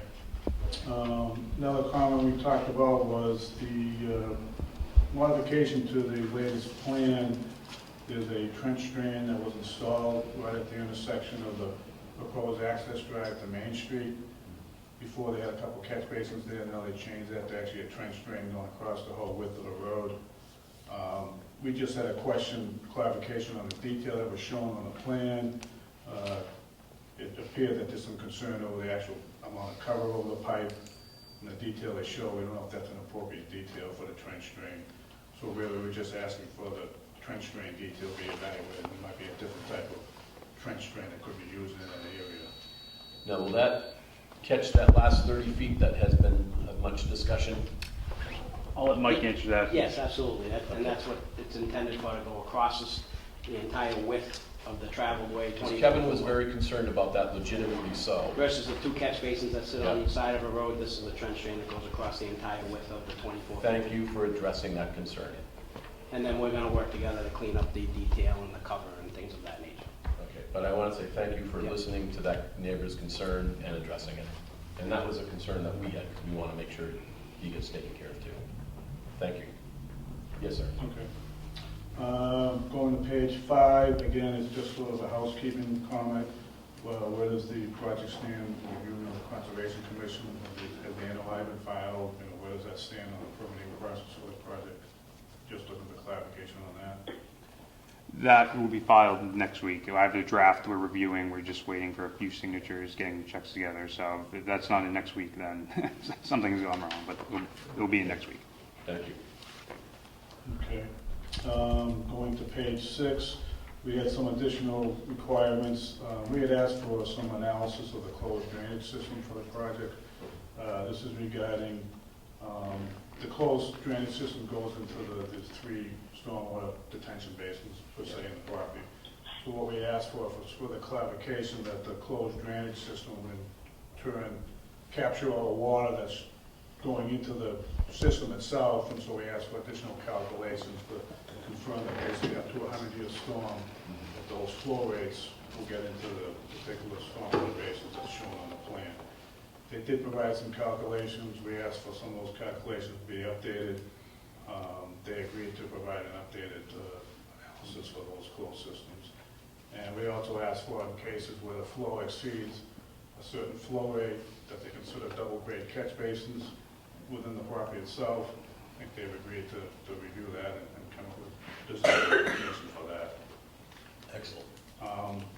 One comment I would like to add that's not in the letter was they did do a pre and post analysis for the whole site itself.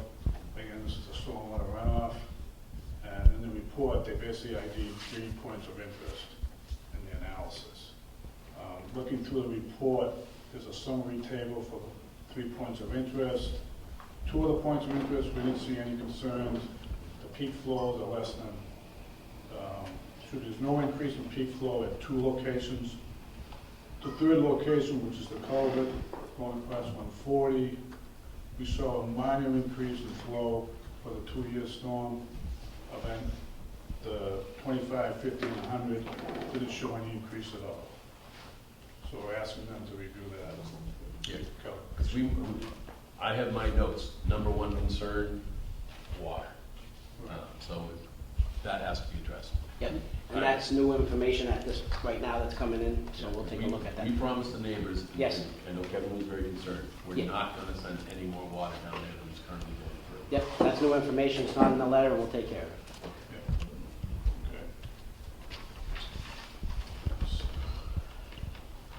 Any more comments? When they revised the site plan, they actually did some grading changes on the site plan. They got rid of one of the levels of the buildings, so now they have a slab. So they basically are filling more in one area and cutting more in another area. Right, lowers the overall. The overall footprint change.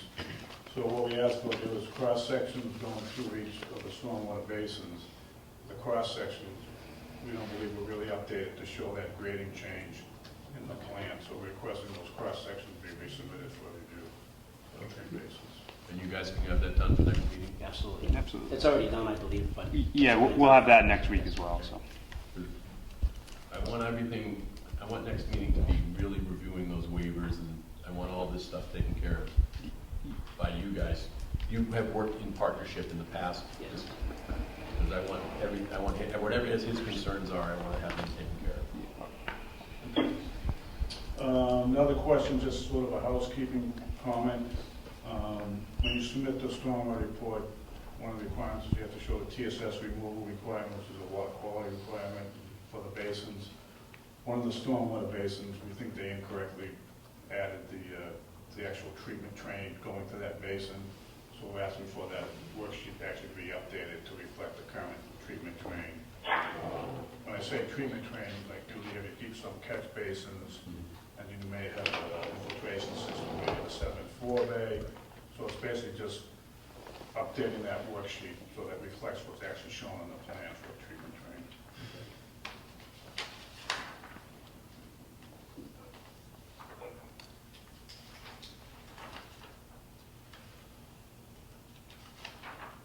And the last comment we had was in regards to the project itself is going to disturb more than 1 acre, so they require a NIPD's permit, which also requires a stormwater pollution prevention plan document. And with the revised plan, again, they're changing some of the grades out there, so again, some cases there's a cut, some cases there's a fill, in some cases there's now a 9 to 10 foot cut in the access drive in front of the building. So we had concerns that the SWIP, which sort of is a document to control erosion control and various other components during construction. So basically, we were asking for that SWIP to include provisions for erosion control, provisions for noise control, provisions for access to the building, access to the site, and potentially controlling groundwater, because now they have some decent cuts out there now, and also potential ledge, if they do run into ledge. So I think those provisions should be stated in the actual document. Did any of the test holes have ledge on that property, where you're building? No, ledge in the test holes, that was not an issue. I mean, they just have some cuts now up to 12 feet. Well, I mean, you get a 12-foot cut, you absolutely can get water seeping through that. So, we're assuming they're going to be running into some groundwater conditions out there. So some of those items should be addressed in this. Yeah. Clearly, construction means and methods by the contractor, but it should be documented as to how they're going to address those issues. And that was our last comment. Okay, thank you. Very thorough. The level of details all of you go into this is just amazing. But absolutely make sure not 1 gallon more goes onto that road. That is absolutely a requirement. Okay. Board, you guys are very important. Do you have questions or concerns either for the engineering team or for Stantec?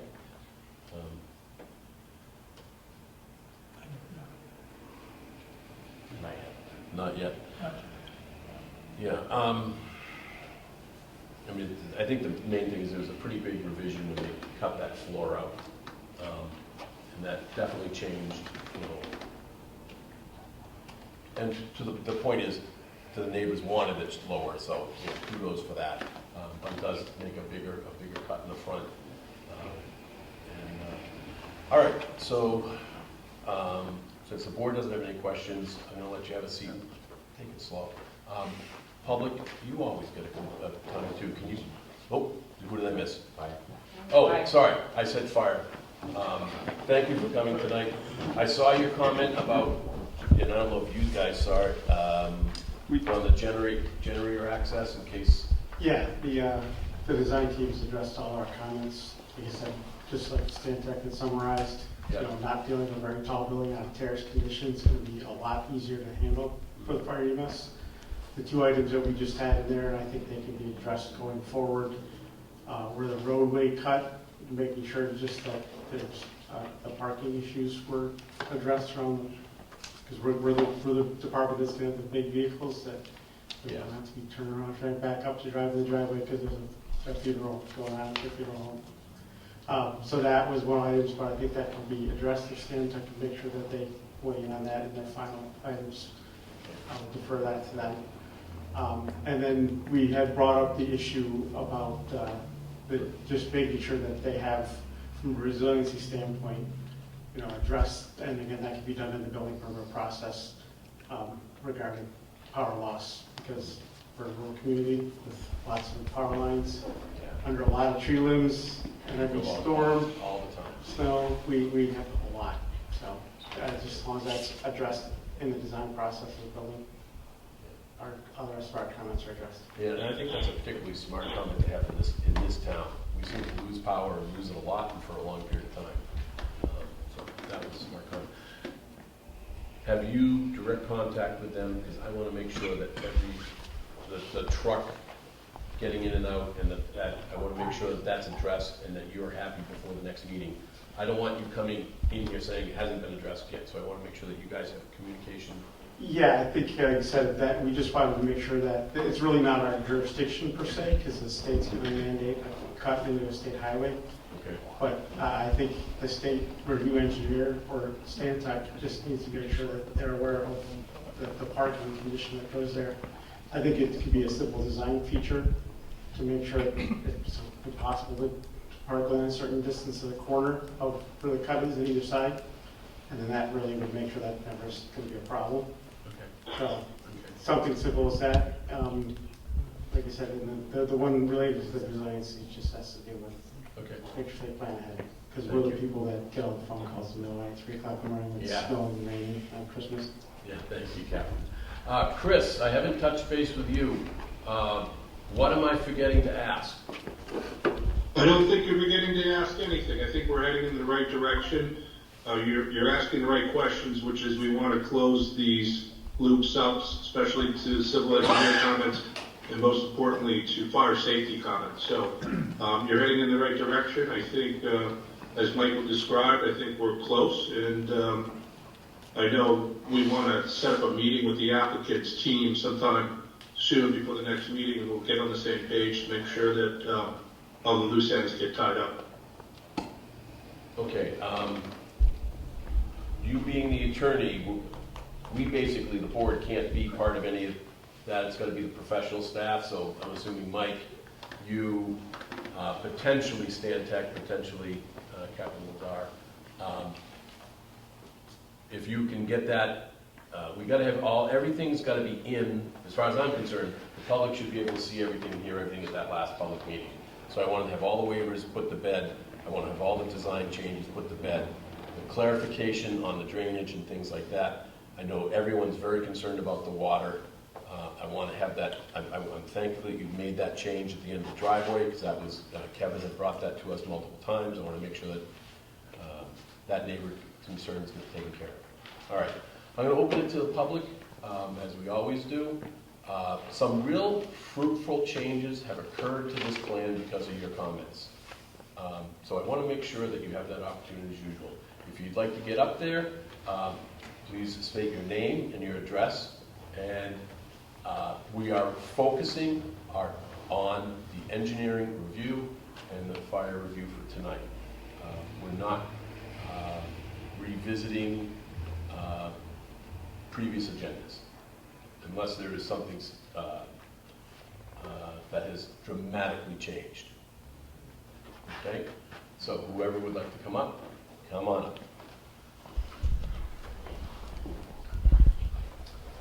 Craig Weinfuss, 8 Hazeltine Road. I just wanted to mention that James Meyer has submitted a letter to the ZBA, which is currently on the uptonmass.gov ZBA website regarding the traffic study. We would like the members of the ZBA board to review the letter carefully if they have not done so already. 3 key highlighting points that James would like the ZBA to consider are: 1, the residents of Upton believe the revised traffic study is misrepresented in multiple areas listed in the letter. The residents of Upton performed our own traffic study described in the letter to serve as evidence for the ZBA of the misrepresentation.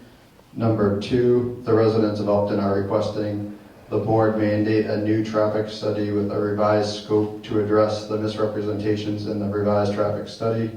And number 3, the residents of Upton believe an accurate representation of traffic, cars, buses, pedestrians will alter the ZBA's conditions in the likely approval with conditions decision to come in May 2024, recently adjusted to June 2024. Thank you.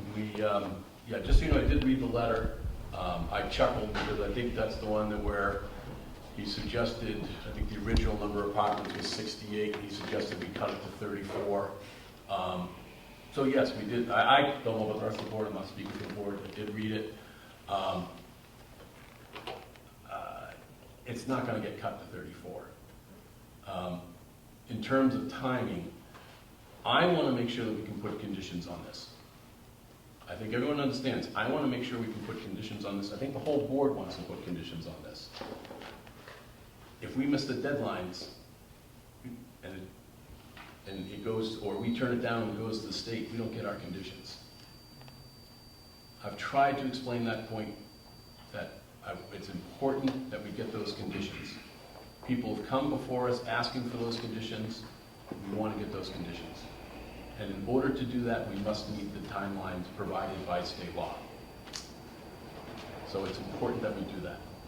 So, anyways, you, sir, why don't you come up, give your name, address? Dick Kennedy, 22 Hazeltine Road. Thank you. I get that you want to get it done. Do you want to get it done, or do you want to get it done right? Because they're not necessarily the same things. The other thing is... Hold for a second, one point. Do you understand the concept that there is a state deadline on number of days? Do you understand that? I do. Okay, so you understand that that is at our next meeting? I do. But, so we sat here and we listened to people talk about their grandfathers and stuff, and we wasted, not wasted, but we had to go through it. So why don't we have a separate meeting for this? Why do we pile it on top of the regular meeting where everybody else is trying to get through? We won't be out of here till 12. Oh, but I will take bets against that. As far as what I want to know with the Sandtech write-up about the watersheds in the Zone 2 classification, they wrote it up kind of funny, but what I think he was saying was, you took the boilerplate from the state's definition, threw it in there, so when you first read it, you think, oh, we are a Zone 2. And then at the bottom, there's one sentence that says we're not. And then when you were talking just now, you said, if we have groundwater issues, we're going to handle them, and I forgot how you worded it. And I wanted to ask you then, but I didn't want to interrupt you. I want to know how the groundwater is going to be handled and where. And the other thing is, if this is an acre of building, it's how much is going to be parking lot, how much benzene is going to be released into the groundwater. Why wasn't the Board of Health asked for a recommendation about this site? It should have been asked. All the other boards were asked. They were not asked. All town boards were asked. They were not. Michael will tell you otherwise. At the beginning of this process, we send a request out to every board. And we even got comments from the historical board.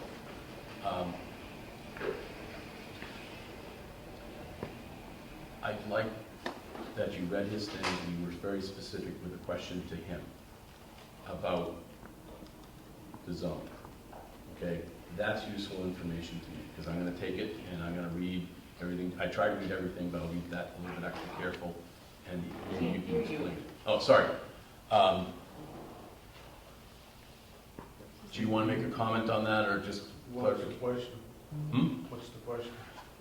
What was the intent of the paragraph that was, it originally was defining Zone 2 requirements, which when you look at it, you say, oh, maybe we're in a Zone 2 and this is part of the watershed or part of the aquifer.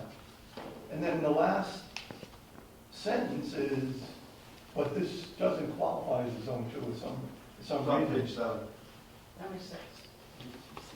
Page 7. It's my understanding that there are 3 wells in Upton, Glen Ave, West River. Where's the third one? We've had that discussion and we followed the logic that that would preclude anyone from building anywhere in town if you could be, because there's nobody in town that's living, more than what, a mile or 2 from a well. The town's just not that big. Everyone's near a well. It's like with the trash. There is no away. Everything's part of a watershed. When you're in a valley, no matter, I canoe, whatever you throw in that valley washes down. But it's true for everywhere. Yes, sir, thank you. Yeah, I mean, the comments regarding the Zone 2 are reference to a public well supply. So every public well supply is a Zone 2 base for groundwater. And this is away from This that. is not in the Zone 2. Oh, okay. Sorry, bring them that. Don't make them get up. That's fine. Thank you.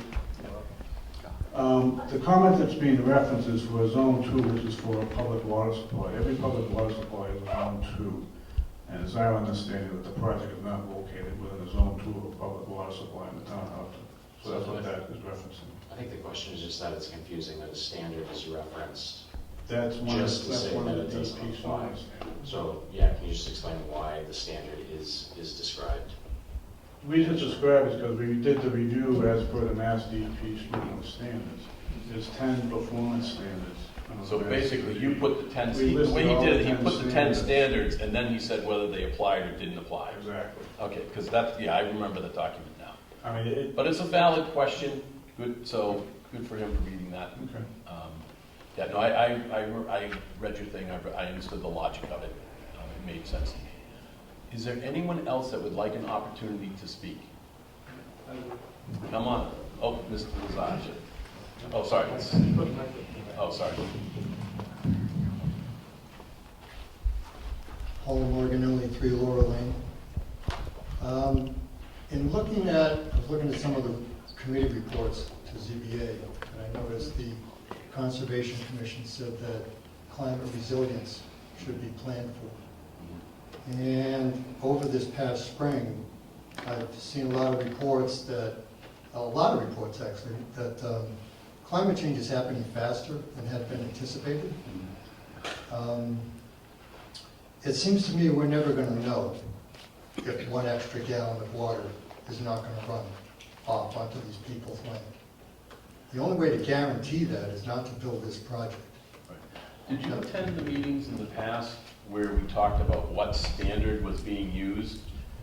I attended several meetings. Because there was a specific discussion where there was the standard that is required to use, and then there is a more modern standard that reflects the higher water levels, and that the engineer that was doing the calculations, and I don't see him here tonight unless it was you, used the higher, more recent standards that are not even yet required. So they did go with the higher ones. I think I did attend that meeting. If I understood correctly, there was some mention of the historical high water level. But the key word there is historical. I'm talking about the future. Now, I know I have one of the highest pieces of land in the neighborhood up on Laurel Lane. One direction you go down towards the little mall, the other direction you go down High Street. And this year, for the first time in the past 24, I couldn't walk in my backyard without sinking in until last week. This is a month later. I mean, I know 1 year is not climate, it's just weather for the year. However, climate change is happening faster. There are no models that are accurately going to predict it because stuff is happening all the time. There's another 2 inches coming maybe tomorrow. We've had a handful of 2 to 3 inch storms. So if you're really serious that not 1 extra gallon of water is going to run off, I'd like to hear the engineer get up and say, I can guarantee that. I think the challenge is manyfold.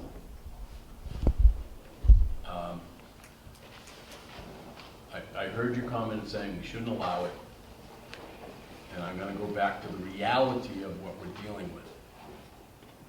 You're aware of the steps that occur if we turn it down. We can put, the state will approve it, and we get no conditions. Is that that's the adult consequence that we face if we don't follow the steps and get the conditions in? Is there anyone here that is recommending that we let the state approve it with no conditions? So we got 1. Okay, 2. I'm going to do the responsible thing and make sure this, for myself, I don't speak for the board, but I'm going to make sure that we can get the conditions on this. What conditions are we getting? That is the whole big ball of wax at the next meeting. This is why we've had the fire department here, this is why we've had everyone getting in. You know, when Kevin came and I went out to his house on his concern on the water, they made a change to the end of that road, and I appreciate that. When you work with people, there were concerns about site visibility of the building. The fire department had concerns with the height, and the neighbors had concerns with the height. by working through these things, the plan has already changed because of citizens coming up and making good points, and also the partners. That's the process, and that's what I'm trying to keep going here. Sir, appreciate your shirt. I think I have the same LL Bean flannel. It is. It's pretty old. At Early 13 Whitney Lane. I appreciate your comments about the trade-offs of leaving it up to the state or putting conditions on. My question goes back to the letter that was written by the Conservation Commission concerning the wetlands and the incursions that were in the 30-foot and 50-foot buffer zone. And as the comment was made, I'm not aware of what conditions are being thought of, and that's what I'm asking for. Conditions to preserve the wetlands. Yes. One of the major intrusions in the wetlands was there was a cut across for services, sewer and water. That actually has been eliminated from the current plan. I don't know if you saw that it was. But yes, that is, do you want to speak to that, Mike? What specifically about that? That wasn't my big one. The concerns that I had were around the road and what provisions are going to be made. You're going to have ice removal and everything else, and the road has several incursions within 30-foot buffer who would never be allowed without 40B. Right. That's a concern of mine. Also, where the parking lot infringes on the 50-foot. At least that's what was pointed out by the Conservation Commission. Yeah. These things are going to have a dramatic effect on the conditions of the wetland. And it's not just for what lives on. The construction is going to really get a lot closer than 30 feet. These are the realities. Yeah. And if there was something to me right now, I might leave it to the state. I would voice this. I'd leave it to the state to make the choice of 40B versus the Wetlands Act. Yeah. If you're familiar with conservation in the buffer zones for 50 and 30, I know for myself personally, I ended up getting a reduction. A reduction in the 50-foot one is not an uncommon practice of the Conservation Commission. I do know that they are going to have to do the erosion control. There will be the silt fence. Are you guys using the hay or the decomposable hay tubes? And so they're going to have that. Mike is going to be. You want to speak about some of those conditions? Yeah, well, I was going to say generally, what I'll do is, so much like what was mentioned earlier, is that the outset of this process, all boards in town were notified of the filing, even the tech committee, and ones that probably didn't want to respond at all were unfortunately burdened with the announcement, but they were provided it, and when we received the revisions with the lower story, eliminating story, eliminating units, that was also sent out to all boards at that time. I only say that to say this, which is, I don't know when Conservation Commission is meeting next. It might be next week, but I'll talk to the conservation agent to just see if there can be recommendations from that committee with regard to conditions. As is what we'd be asking for throughout this process is when an issue is identified of concern, what are the ways that we can ameliorate that issue. So their original letter was extremely brief. But it's also worth noting, also they, as was mentioned earlier as well, they will be required to file an NOI through the Wetlands Protection Act for the Conservation Commission. They'll be filing that as well soon. That deals with the state law regarding wetlands. It doesn't. It's not regarding the local buffers, but then also that you do have the waiver requests before this board. You'll be going through the waivers. The local bylaw with regard to those wetland buffers is a request of the waiver. I think it's probably a good discussion at this time, and I think I heard Attorney Alphen try to chime in as well. No, Mike, you're saying all the right things. No disagreement. One thing to remember is an order of conditions will actually contain their own conditions. So sometimes if an order of conditions is issued prior to the board issuing its actual comprehensive permit, we actually integrate those Conservation Commission conditions into a decision, but it's not required. In fact, some applicants choose to go through the Conservation Commission after they have an approved project. That is totally their right to do that, and I don't necessarily have a problem with doing it that way. But again, as far as Conservation Commission restrictions or conditions go, those could also be contained in an order of conditions opposed to just our decision. But to Mike's point and to the member of the public's point, it would be good to hear again from the Conservation Commission so that they can chime in about potential conditions in our actual decision. Yeah, I think that's wise. Their original letter, I don't want to say disappointing, but it was just very, very stark. It basically said 40Bs are not in their purview. They wouldn't approve something like this without normally, except if it was a 40B and they didn't want to touch it. But I think we can implore upon them to have them provide a set of conditions that will help make this a better, safer project. Chair. Yes, sir. Again, and our plan is to go in front of them. I believe the meeting we would be scheduled for will be right before you guys on that meeting. So again, it was not our intention. Why it took so long is when we redid, when we changed the plans, we had to do a whole new NOI because obviously there were, a lot of substantial plans when it came to the Concom. So it's our full intention that we will be in front of Concom before we see you in the June meeting. Yeah, we've got to get everything straightened out, cleared up ahead of time. Yes. I would rather we have this discussion on all the conditions and things while we're still in an open public meeting. The public meeting closes next time. We can still have discussion, but we have to close it officially at that time. I do want to clarify with everyone, please make sure you're aware that it's not going to be on a Wednesday night because of Juneteenth. We are changing the date to the 20th? To Thursday the next day. And I don't want anyone to miss out and think that we're not being clear on that. Just concerning the conditions discussion, I was wondering if it would be possible to write a list of all the conditions just so the public can understand what conditions we're looking at and reviewing. Okay. Mr. Chairman, maybe I could just add in here. To your point, that's really what the draft decision is all about. During this time, we're hearing from our experts. I've been taking notes during this entire public hearing in preparation of drafting a draft decision. And a draft decision is where all the conditions are going to be.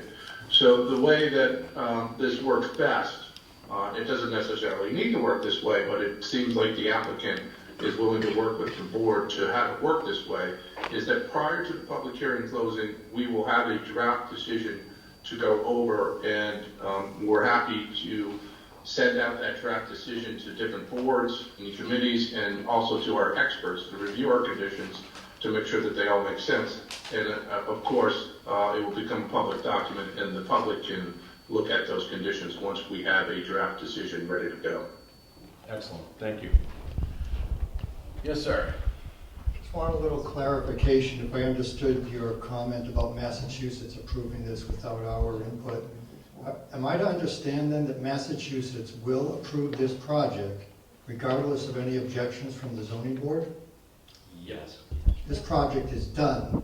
It's only a question of whether we can make it less bad or not. Correct. Okay. I'm brutally honest with you. What's that?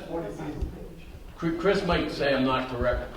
Let Chris answer that. Chris, you want to answer it? I think the answer is yes. What do you think, Chris? I mean, the legal correct answer, to be precise, is that the only basis for denial is that you find a legitimate local concern that cannot be repaired with conditions. And so when you have reports from experts that are checking off check marks, those are checking off legitimate local concerns. So unless the board finds that there's a legitimate local concern that's going to have a detriment that is more important than the adding affordable housing to the town, then you can't deny. And just a point of clarification, to your point, Mr. Chairman, you talk about how the plan has revised over time and they've added things to the plans. based on our recommendations and recommendations from our consultants, that's not the plan that the state would approve in an appeal, if it was an appeal and that it was overturned. It would be their original application that they came in with. So, any sort of modifications that they've made to the plan could potentially be wiped out by a Housing Appeals Committee decision, not Superior Court, not Landing Court, but Housing Appeals Committee. So that's just something to keep in mind. You're saying all the right things. What you're saying is accurate, which is just a little niches here and there. It's in other words, it's even more draconian than I'm portraying. It would be back to the 68 units and the extra floor. But we don't want that. And I like the process. It does work. It's contentious at times, but overall, I saw Marcia polling, and I complimented her for speaking out last time and saying that she was glad to work. So can you come on up? Thank you for coming up. Mary Ellen Kennedy, 22 Hazeltine Road. I just have a quick question. I just want clarification. So I'm reading the Concom letter to the board, and there's one thing that says the local bylaw requires a 50-foot no-build for residential projects. The 50-foot no-build buffer has not been delineated on your plans and has not been honored. A portion of the parking lot is within the 50 no-build, and the detention basin both hug the 30-foot no-disturb within the 50-foot no-build. If the applicant had honored the 50-foot no-build buffers, it is likely that the project would have a smaller scope. So has that changed? Is that still true? And if true, does Concom have any say about this piece? The only board... No, it hasn't changed, or no, Concom doesn't have any say? They have no say. They're applying for what's called a comprehensive permit. And Chris, if I'm inaccurate in any of this, please correct me. They're going for a comprehensive permit. The state streamlines the process, and they only go through this board. However, we listen to all the boards and all the departments and everything else to include what their concerns are. If you do go to the Concom meetings, you will find that 50-foot buffer thing is something they're rather flexible with on many projects in town, including my own, I think by about 10 feet. But no, you're not wrong. Mr. Chairman, just to clarify, what this board is issuing is waivers from the local wetlands bylaw. But they're still going to go in front of the Concom to make sure that they meet the state regulation. And that's one of the requirements. They have to meet the state regulations as far as stormwater and wetlands go. And so that's the jurisdiction of the local Concom, is to make sure that they meet the state regulations. And I'm sure you know, but what's the state reg on the buffer zone? We have a stiffer... I think Zero. Oh, the state has 0 buffer zone. Yeah. Turn it over to the town. Yeah, the town of Upton has a stricter set of rules for conservation than the state has. But I gotta give them props. They do a good job. It's classic thankless, payless job to do the job. Mr. Roach, because we have you here tonight, and you have, you've shepherded multiple of these projects. Are there any concerns that you have that you need to address with? Not as of yet. Not as of yet. Got a little better plans, especially as the first visit. Okay. Any other people in the public that would like to make a comment? Come on up.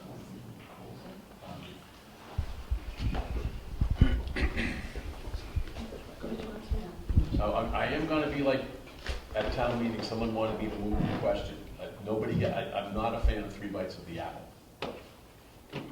I don't know what that means. At town meeting, I'm just going to move the question. If you get up and say the same thing 3 times, I do what's called, I stand up and make a motion to the moderator to move the question. I've been there, yes.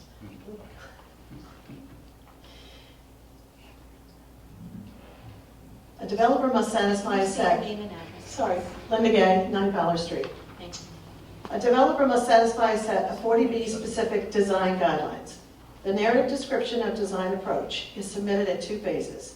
They're included in the preliminary paperwork and then again prior to receiving final approval. This second submission must be approved by Mass Housing before funding is permitted from a state agency. Upton residents are still having a discussion about this project. We do not consider that we have completed the public hearing phase of this process. In the initial narrative design That might have been repetitive. In the initial narrative design approach, Lovister Construction has ignored or minimized the nature of the historic setting to which the building at 47 Main would be inserted. They have underrepresented the historic homes on our main street, the historic district, and the vast majority of neighboring buildings and homes. Okay, Even those hold on a built... second. What does this have to do with civil engineering review or fire department review? Because that's the topic for tonight.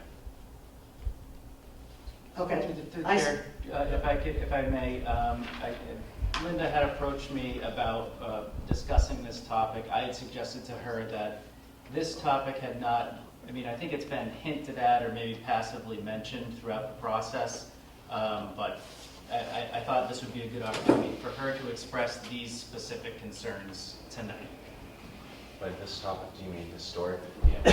And I believe Linda will be getting into, as what she described to me as specific aesthetic concerns with the design and facade of the building, which I don't, the board, correct me if I'm wrong, I don't believe we've discussed that at any great length. And that it was misrepresented in the preliminary narrative.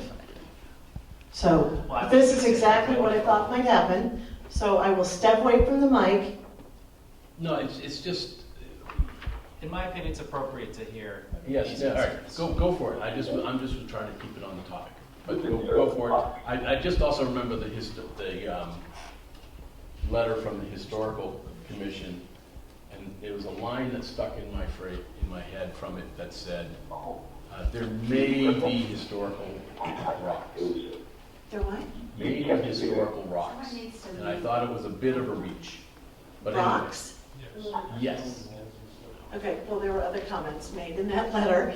And yes, there may be some important rocks because it is part of the Connecticut path, which was the original path that Lewis and Clark ended up taking across the country. In the initial narrative design approach, Lovister Construction has ignored and minimized the nature of the historic setting to which the building at 47 Main would be inserted. Even those built prior to 1970 are considered historic by updated federal standards. The narrative that was submitted insults the residents of these many homes and local businesses that have maintained through hundreds of years their original architecture. He refers to each home as though they are all the same with their lap siding and asphalt roofs. The initial narrative design submission to Mass Housing includes comments that imply a town and a neighborhood filled with homes of no significant architectural or historic elements, and of low or simple construction standards. Nothing could be more false. Here's the reality. In the 1800s, world-renowned architects descended on the East Coast and influenced how buildings looked and were constructed. Many of the designs that were first introduced in major cities found their way to Upton. The prosperity brought on by the Industrial Revolution meant that the homes, churches, town hall, and businesses in Upton were of the finest design and construction. Upton, tiny as it is, has a deep well of examples of homes from different eras and origin. We have a catalog of homes which represent, in the simplest and also most gorgeous detail, our varied cultural and architectural history. Victorian, Gothic, Greek Revival, Dutch Gambrel, Colonial, Georgian, Federal, endless design influences, all of them cared for by past, current, and future residents. However well-intentioned 149 Main, that project should not be the precedent for new construction. Construction that contributes nothing to our aesthetic, instead grossly degrades it. This project, if it makes the same imprint as what was built next to 149 Main, as what was built at 149 Main, is a tragic disregard for the founding fathers, the Knowlton's estates that abut it. Prior to this project advancing any further, there should be a more careful consideration of the desires of Upton residents. Residents now and in the future that will otherwise regret we didn't try harder to hold true to our stated priorities. We must be the best caretakers possible of those things that contribute to making our community such a beautiful place to live. We know that the state, the country, is focused on many aspects of housing, and participation in that goal is important to Upton residents. There are ways that a small rural community participates in that agenda. We are not required to accept a 40B proposal without conditions. We have participated by funding the Housing Production Plan. The commitment by the Affordable Housing Trust Committee to lead by example and spearhead town-directed units being built is happening. now. And we just saw inclusionary zoning pass at town meeting. We are on track to meet our 10% of SHI, and it does not have to be at the peak of an agenda that negates so much of the work of our past. I'm almost done. The 40B Design Guideline Handbook supports 40B housing that does not see the development of them destroy the rural, historic character of the towns in which they are being built. To Lobister Construction, please do not bring us your least common denominator of projects. You should know that the experience of seeing a community filled with appreciation will only fuel more success in your future. To the ZBA, please take our time. No matter the implied deadlines, take the urgency out. In positions of leadership, close to so much of the decision-making, you cannot deny the vast amount of money that Upton has already spent to say loudly, history matters, water quality matters, our environment matters. Upton residents should not be left to feel unsupported by this board, left to feel that your mandate does not place our list of concerns and priorities at the top of yours. Please bring your best judgment and your deep well of loyalty to the town of Upton to the table.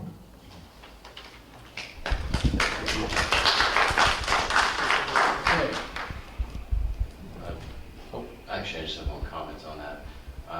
I've seen a number of comments about the historic aspects of the buildings around, but as I understand it, and Chris, please correct me if I'm wrong on any of this, but the touchstone of what we can do in terms of legitimate local interests is conditions have to be tied to something that are protected by our bylaws. And we don't have a 40C historic district bylaw, correct?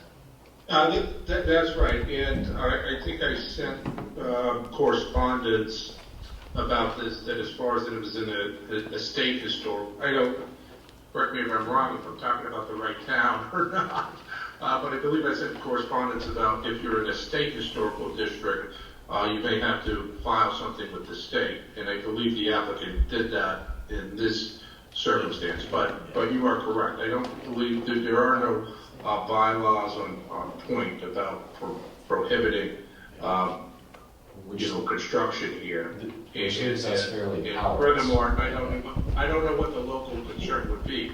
There's been case law out there that says tearing down historical homes might be a local concern. In very rare instances, or at least case law that has tried to make that argument. But to the fact that you are an historic issue, unless there's egregious design standards that are not being met, that's not a local concern. You are correct. Yeah. There's also this letter, for those who haven't seen it, there is a letter on the webpage that we have a letter from the state about the historical, and that my takeaway from it was there's no harm, no foul as far as the state was saying. I don't remember the language. I don't think that's accurately represents the 40B guidelines that are part of the architect's mandate. Ma'am, remember what I said about the third bite of the apple? Yes. Okay, this gentleman's standing here. Yes. And I think it's impolite. I'd like to hear what he has to say.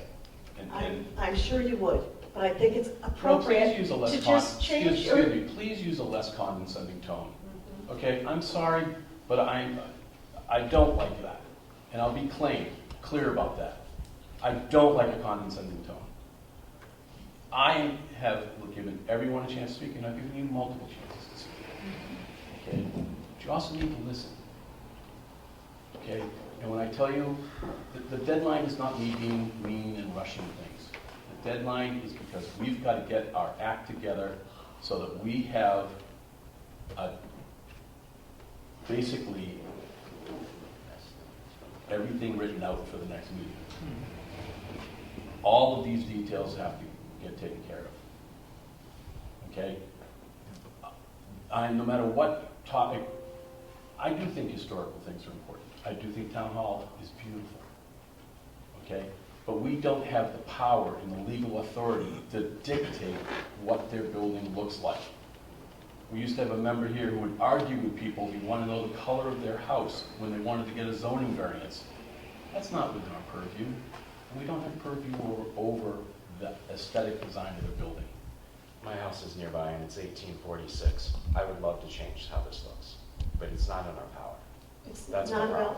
It's not about having power. It's about being in a relationship with a builder who likes to do business in town, does a lot of business in town, wants to do more business in town, and has taken he's literally bought the least expensive plans you can buy from one of the best architects in the country. So that's happening. He has options. He's a smart guy. You're in a relationship with him. So in the 40B guidelines, he has grossly misrepresented the historic. You can read them again. I kindly am going to disagree with you. Pardon me? I'm going to politely disagree. Okay? You may not agree, but It's not a point of it's enough. disagreement. It's Only enough. 6 houses on the entire Main Street that meet his description of a less than historic home. There's lots, oddly, many things. Take Boston City Hall, brutalist construction, ugliest building in the world, Well, but yet it's now considered a it wasn't historic the building. ugliest building in the world when it was built. It's not your taste. We're gonna, and it's Yes, not your thank you very taste. much for your We're gonna time, move Chairman. on. Sir, thank you for your patience. So, back to I had a bunch of questions when I first got on. Yep. Only one of them really got answered. I would still want to know how the groundwater is going to be handled. We just kind of passed over that. I would like to know the estimates for pollutants that are going to come off the paved surface. And in that write-up, in number 6, he said it's his understanding that we weren't in Zone 2, but then he made the statement that we're not. So I would like to know how you came to your information that it wasn't in a Zone 2. It probably isn't, but I'd like to know how you came to that Is there a determination. distance from the well?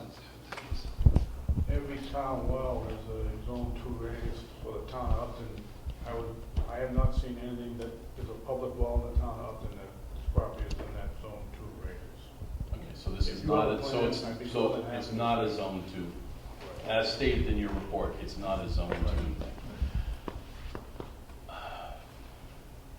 In terms of the design, it's stormwater design. No, it was, when they put the slab in, he was specifically talking about they're gonna may come into contact with groundwater, and they would handle it a specific way. Yes, and he asked for revisions to the drawings on how they were going to handle it.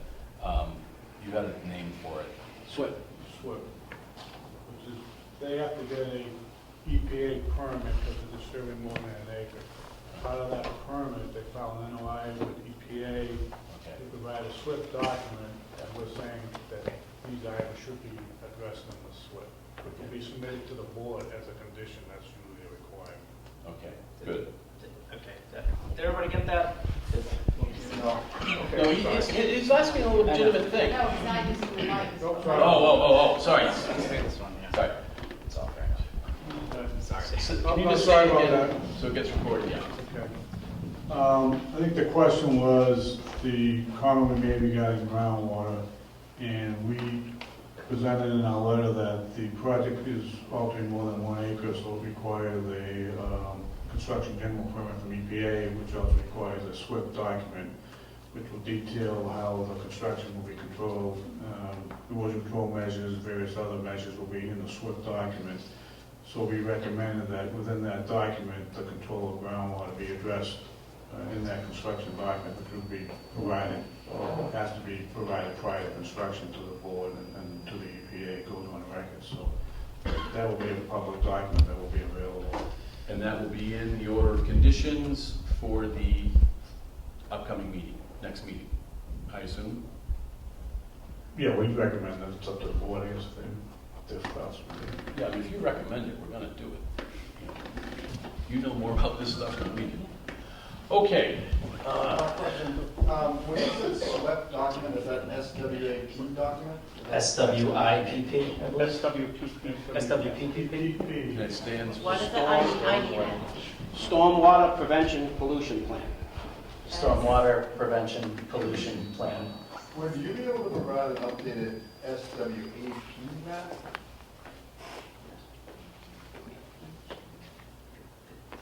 Whatever plan that they have to submit, I'm assuming you're submitting it to us also as a, or does it? No, the SWIP comes after everything's approved and you're heading into construction for more than 1 acre disturbance that you have to file with EPA, so it notice goes of through the intent, EPA. which part of the notice of intent, a portion of it is a SWIP.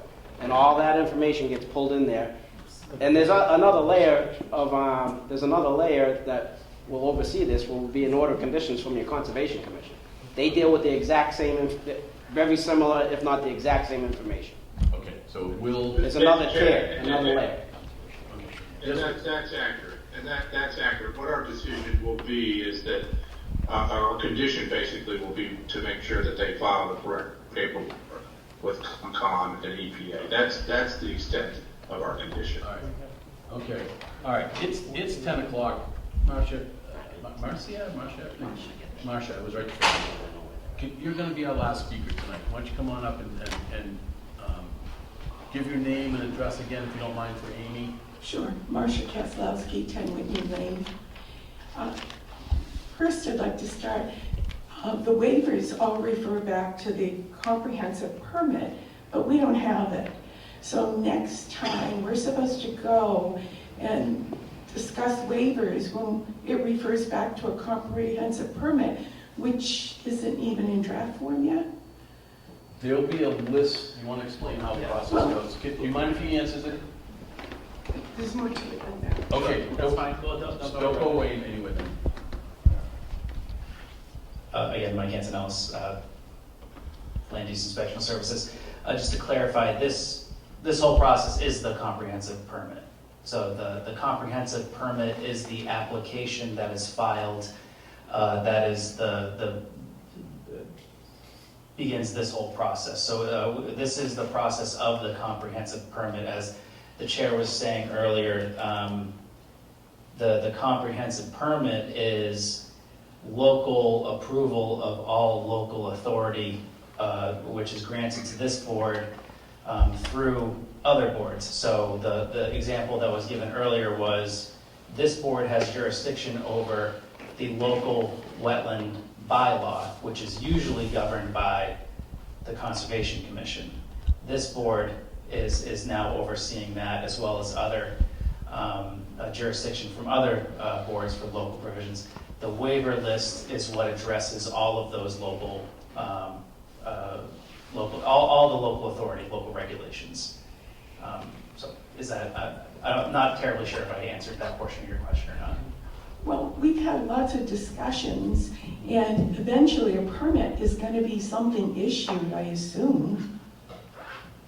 Oh, through the chair. I think the document you're referring to basically is the decision document, which this board will be working on soon and have in draft form and available for public view. What I was going to say is, since so much hinges on this draft document, we have one meeting left. Mr. Lobisher said that he wants to be a good neighbor. Would Mr. Lobisher extend us by 1 month so that people can actually have time to look at this? I mean, tonight was sort of, we didn't meet last time. We extended to this, and this wasn't a full meeting.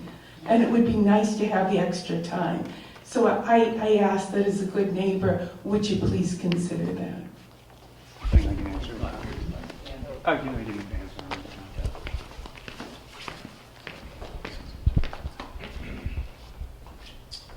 At this time, obviously, our biggest goal for next meeting too is we want to get everything engineering clear. In our view, we have most of these items closed out, and we think if we really, kind of come in with all clear with all boards and Stantec, it's something that can get done within the next meeting. We're keeping it open, so there is kind of public comment. So we've extended it twice. I think on that comment, we'd like to see how far we can get the next meeting before we talk about going into July. So it's been I appreciate everyone's, it's a long process. We've been here since November. I didn't even know that there were baseball fields in the back, but whatever. I had nowhere to park, so I think we'd like to see kind of where we are at the next meeting. Obviously, if the board feels there's another big long meeting and we don't have enough time, we can talk about it then, but at this time we're not going to extend it. Okay, thank you. Mr. Chairman, if I may, I just want, so the public understands, there's no requirement that a draft decision be submitted during the public hearing process.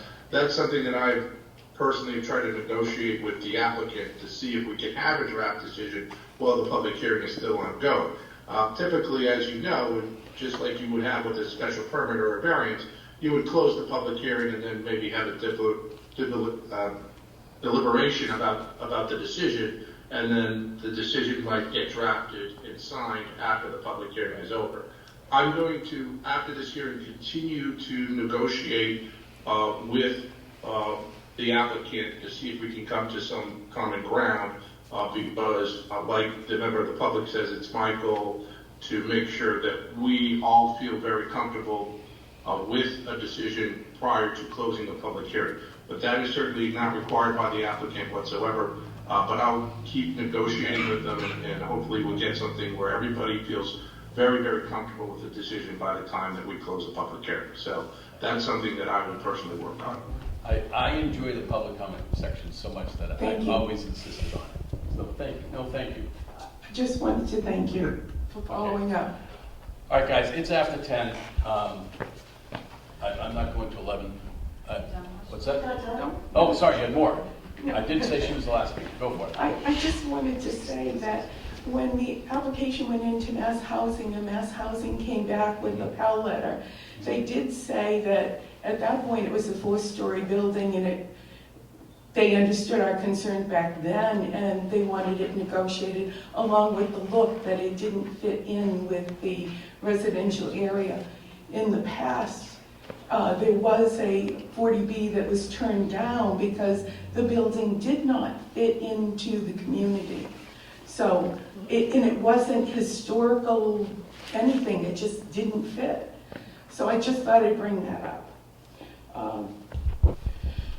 There's so many things that changed, and I've been trying to go through the old design and the new design, trying to come up with questions. And I'm sure you understand that that's been very difficult to do. Things like there were allocations, areas that were allocated to put snow when plowing was done, and I don't see that in the new plans. And are they not there, or are they moved and I can't find them? So, and that was storage before it was removed. Does anyone know what I'm talking about? Yeah, in our comment back to us, the plans that were posted, is a snow removal management plan is incorporated in that set. So there is a plan for it that's approved by you guys so you can get your equipment around them and stuff? Yeah, it's private property, so it's not the town's responsibility to plow the property, but there is snow removal and piling locations on the current set of plans that were resubmitted. Thank you. All right, last one. Well, can someone point those out to me, because I've looked at the plans and I can't find them. Can you see Mike? Marshall, if you come in. If you come in, Joe. I appreciate that.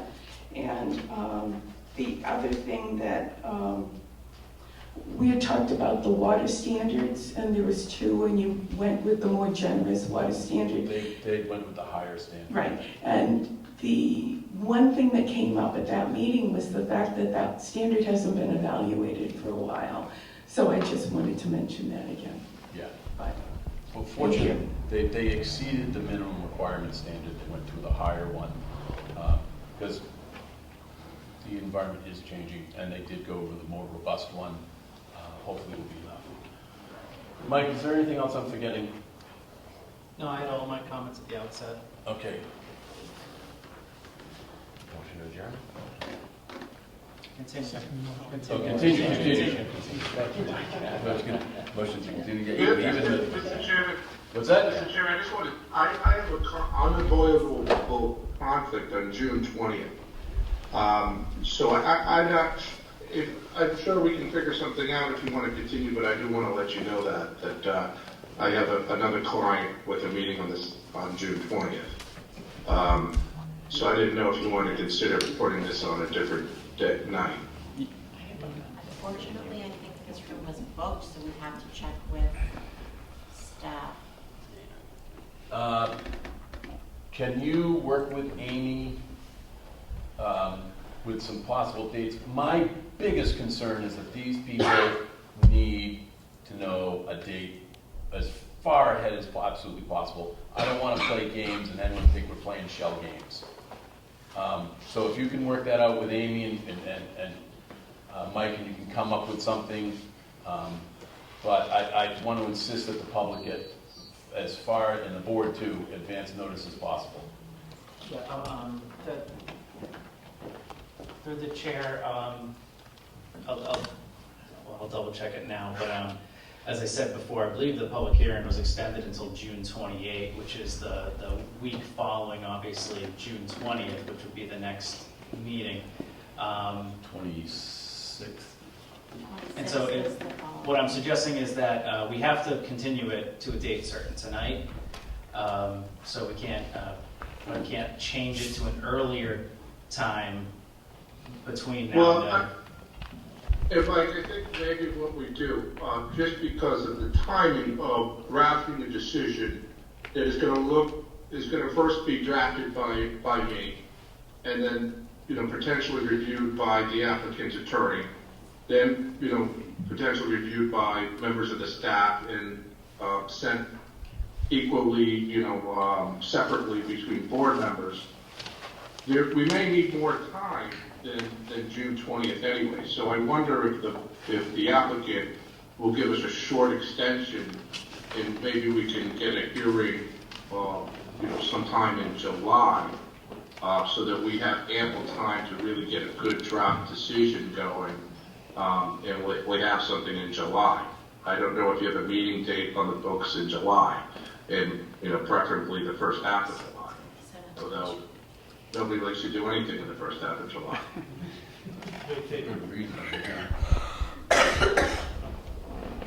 Well, I'm in Maine the second week.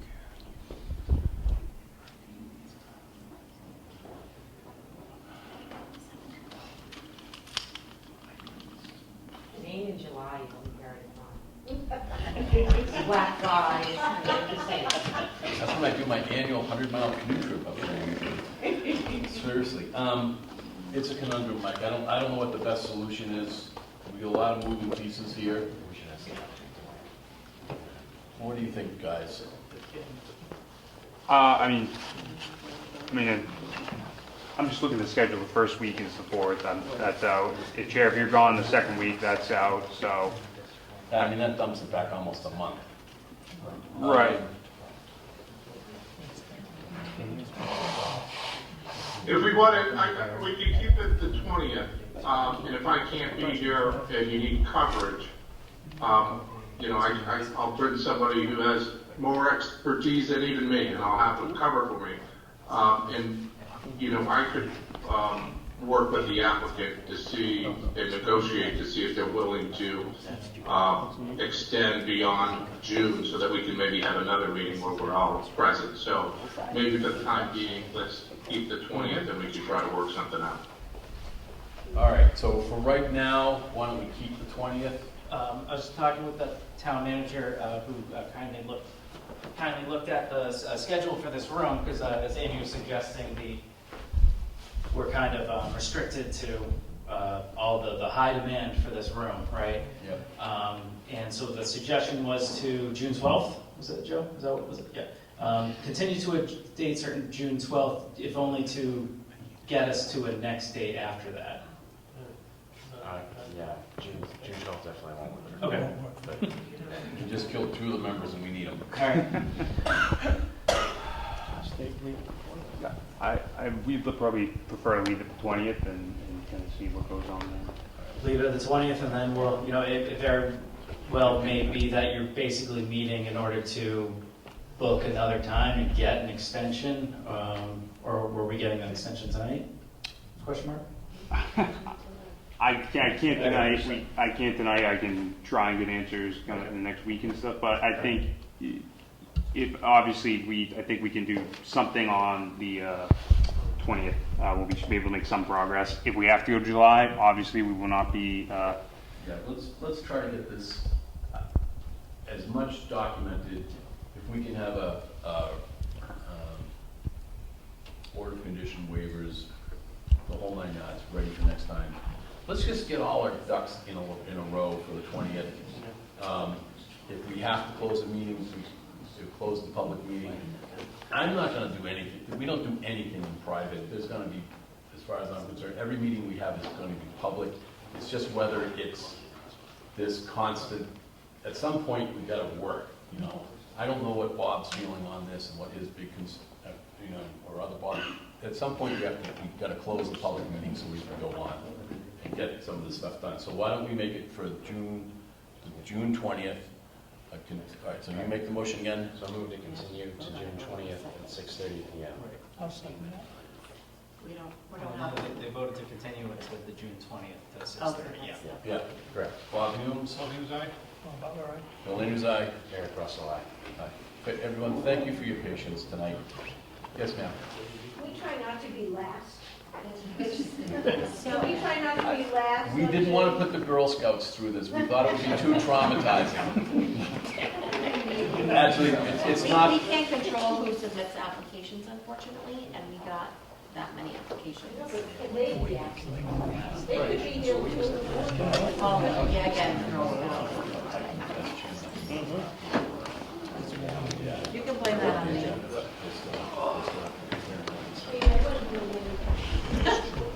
I'll take the blame.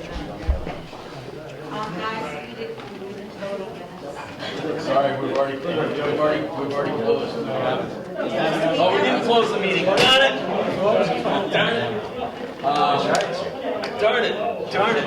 Okay, ZBA meeting.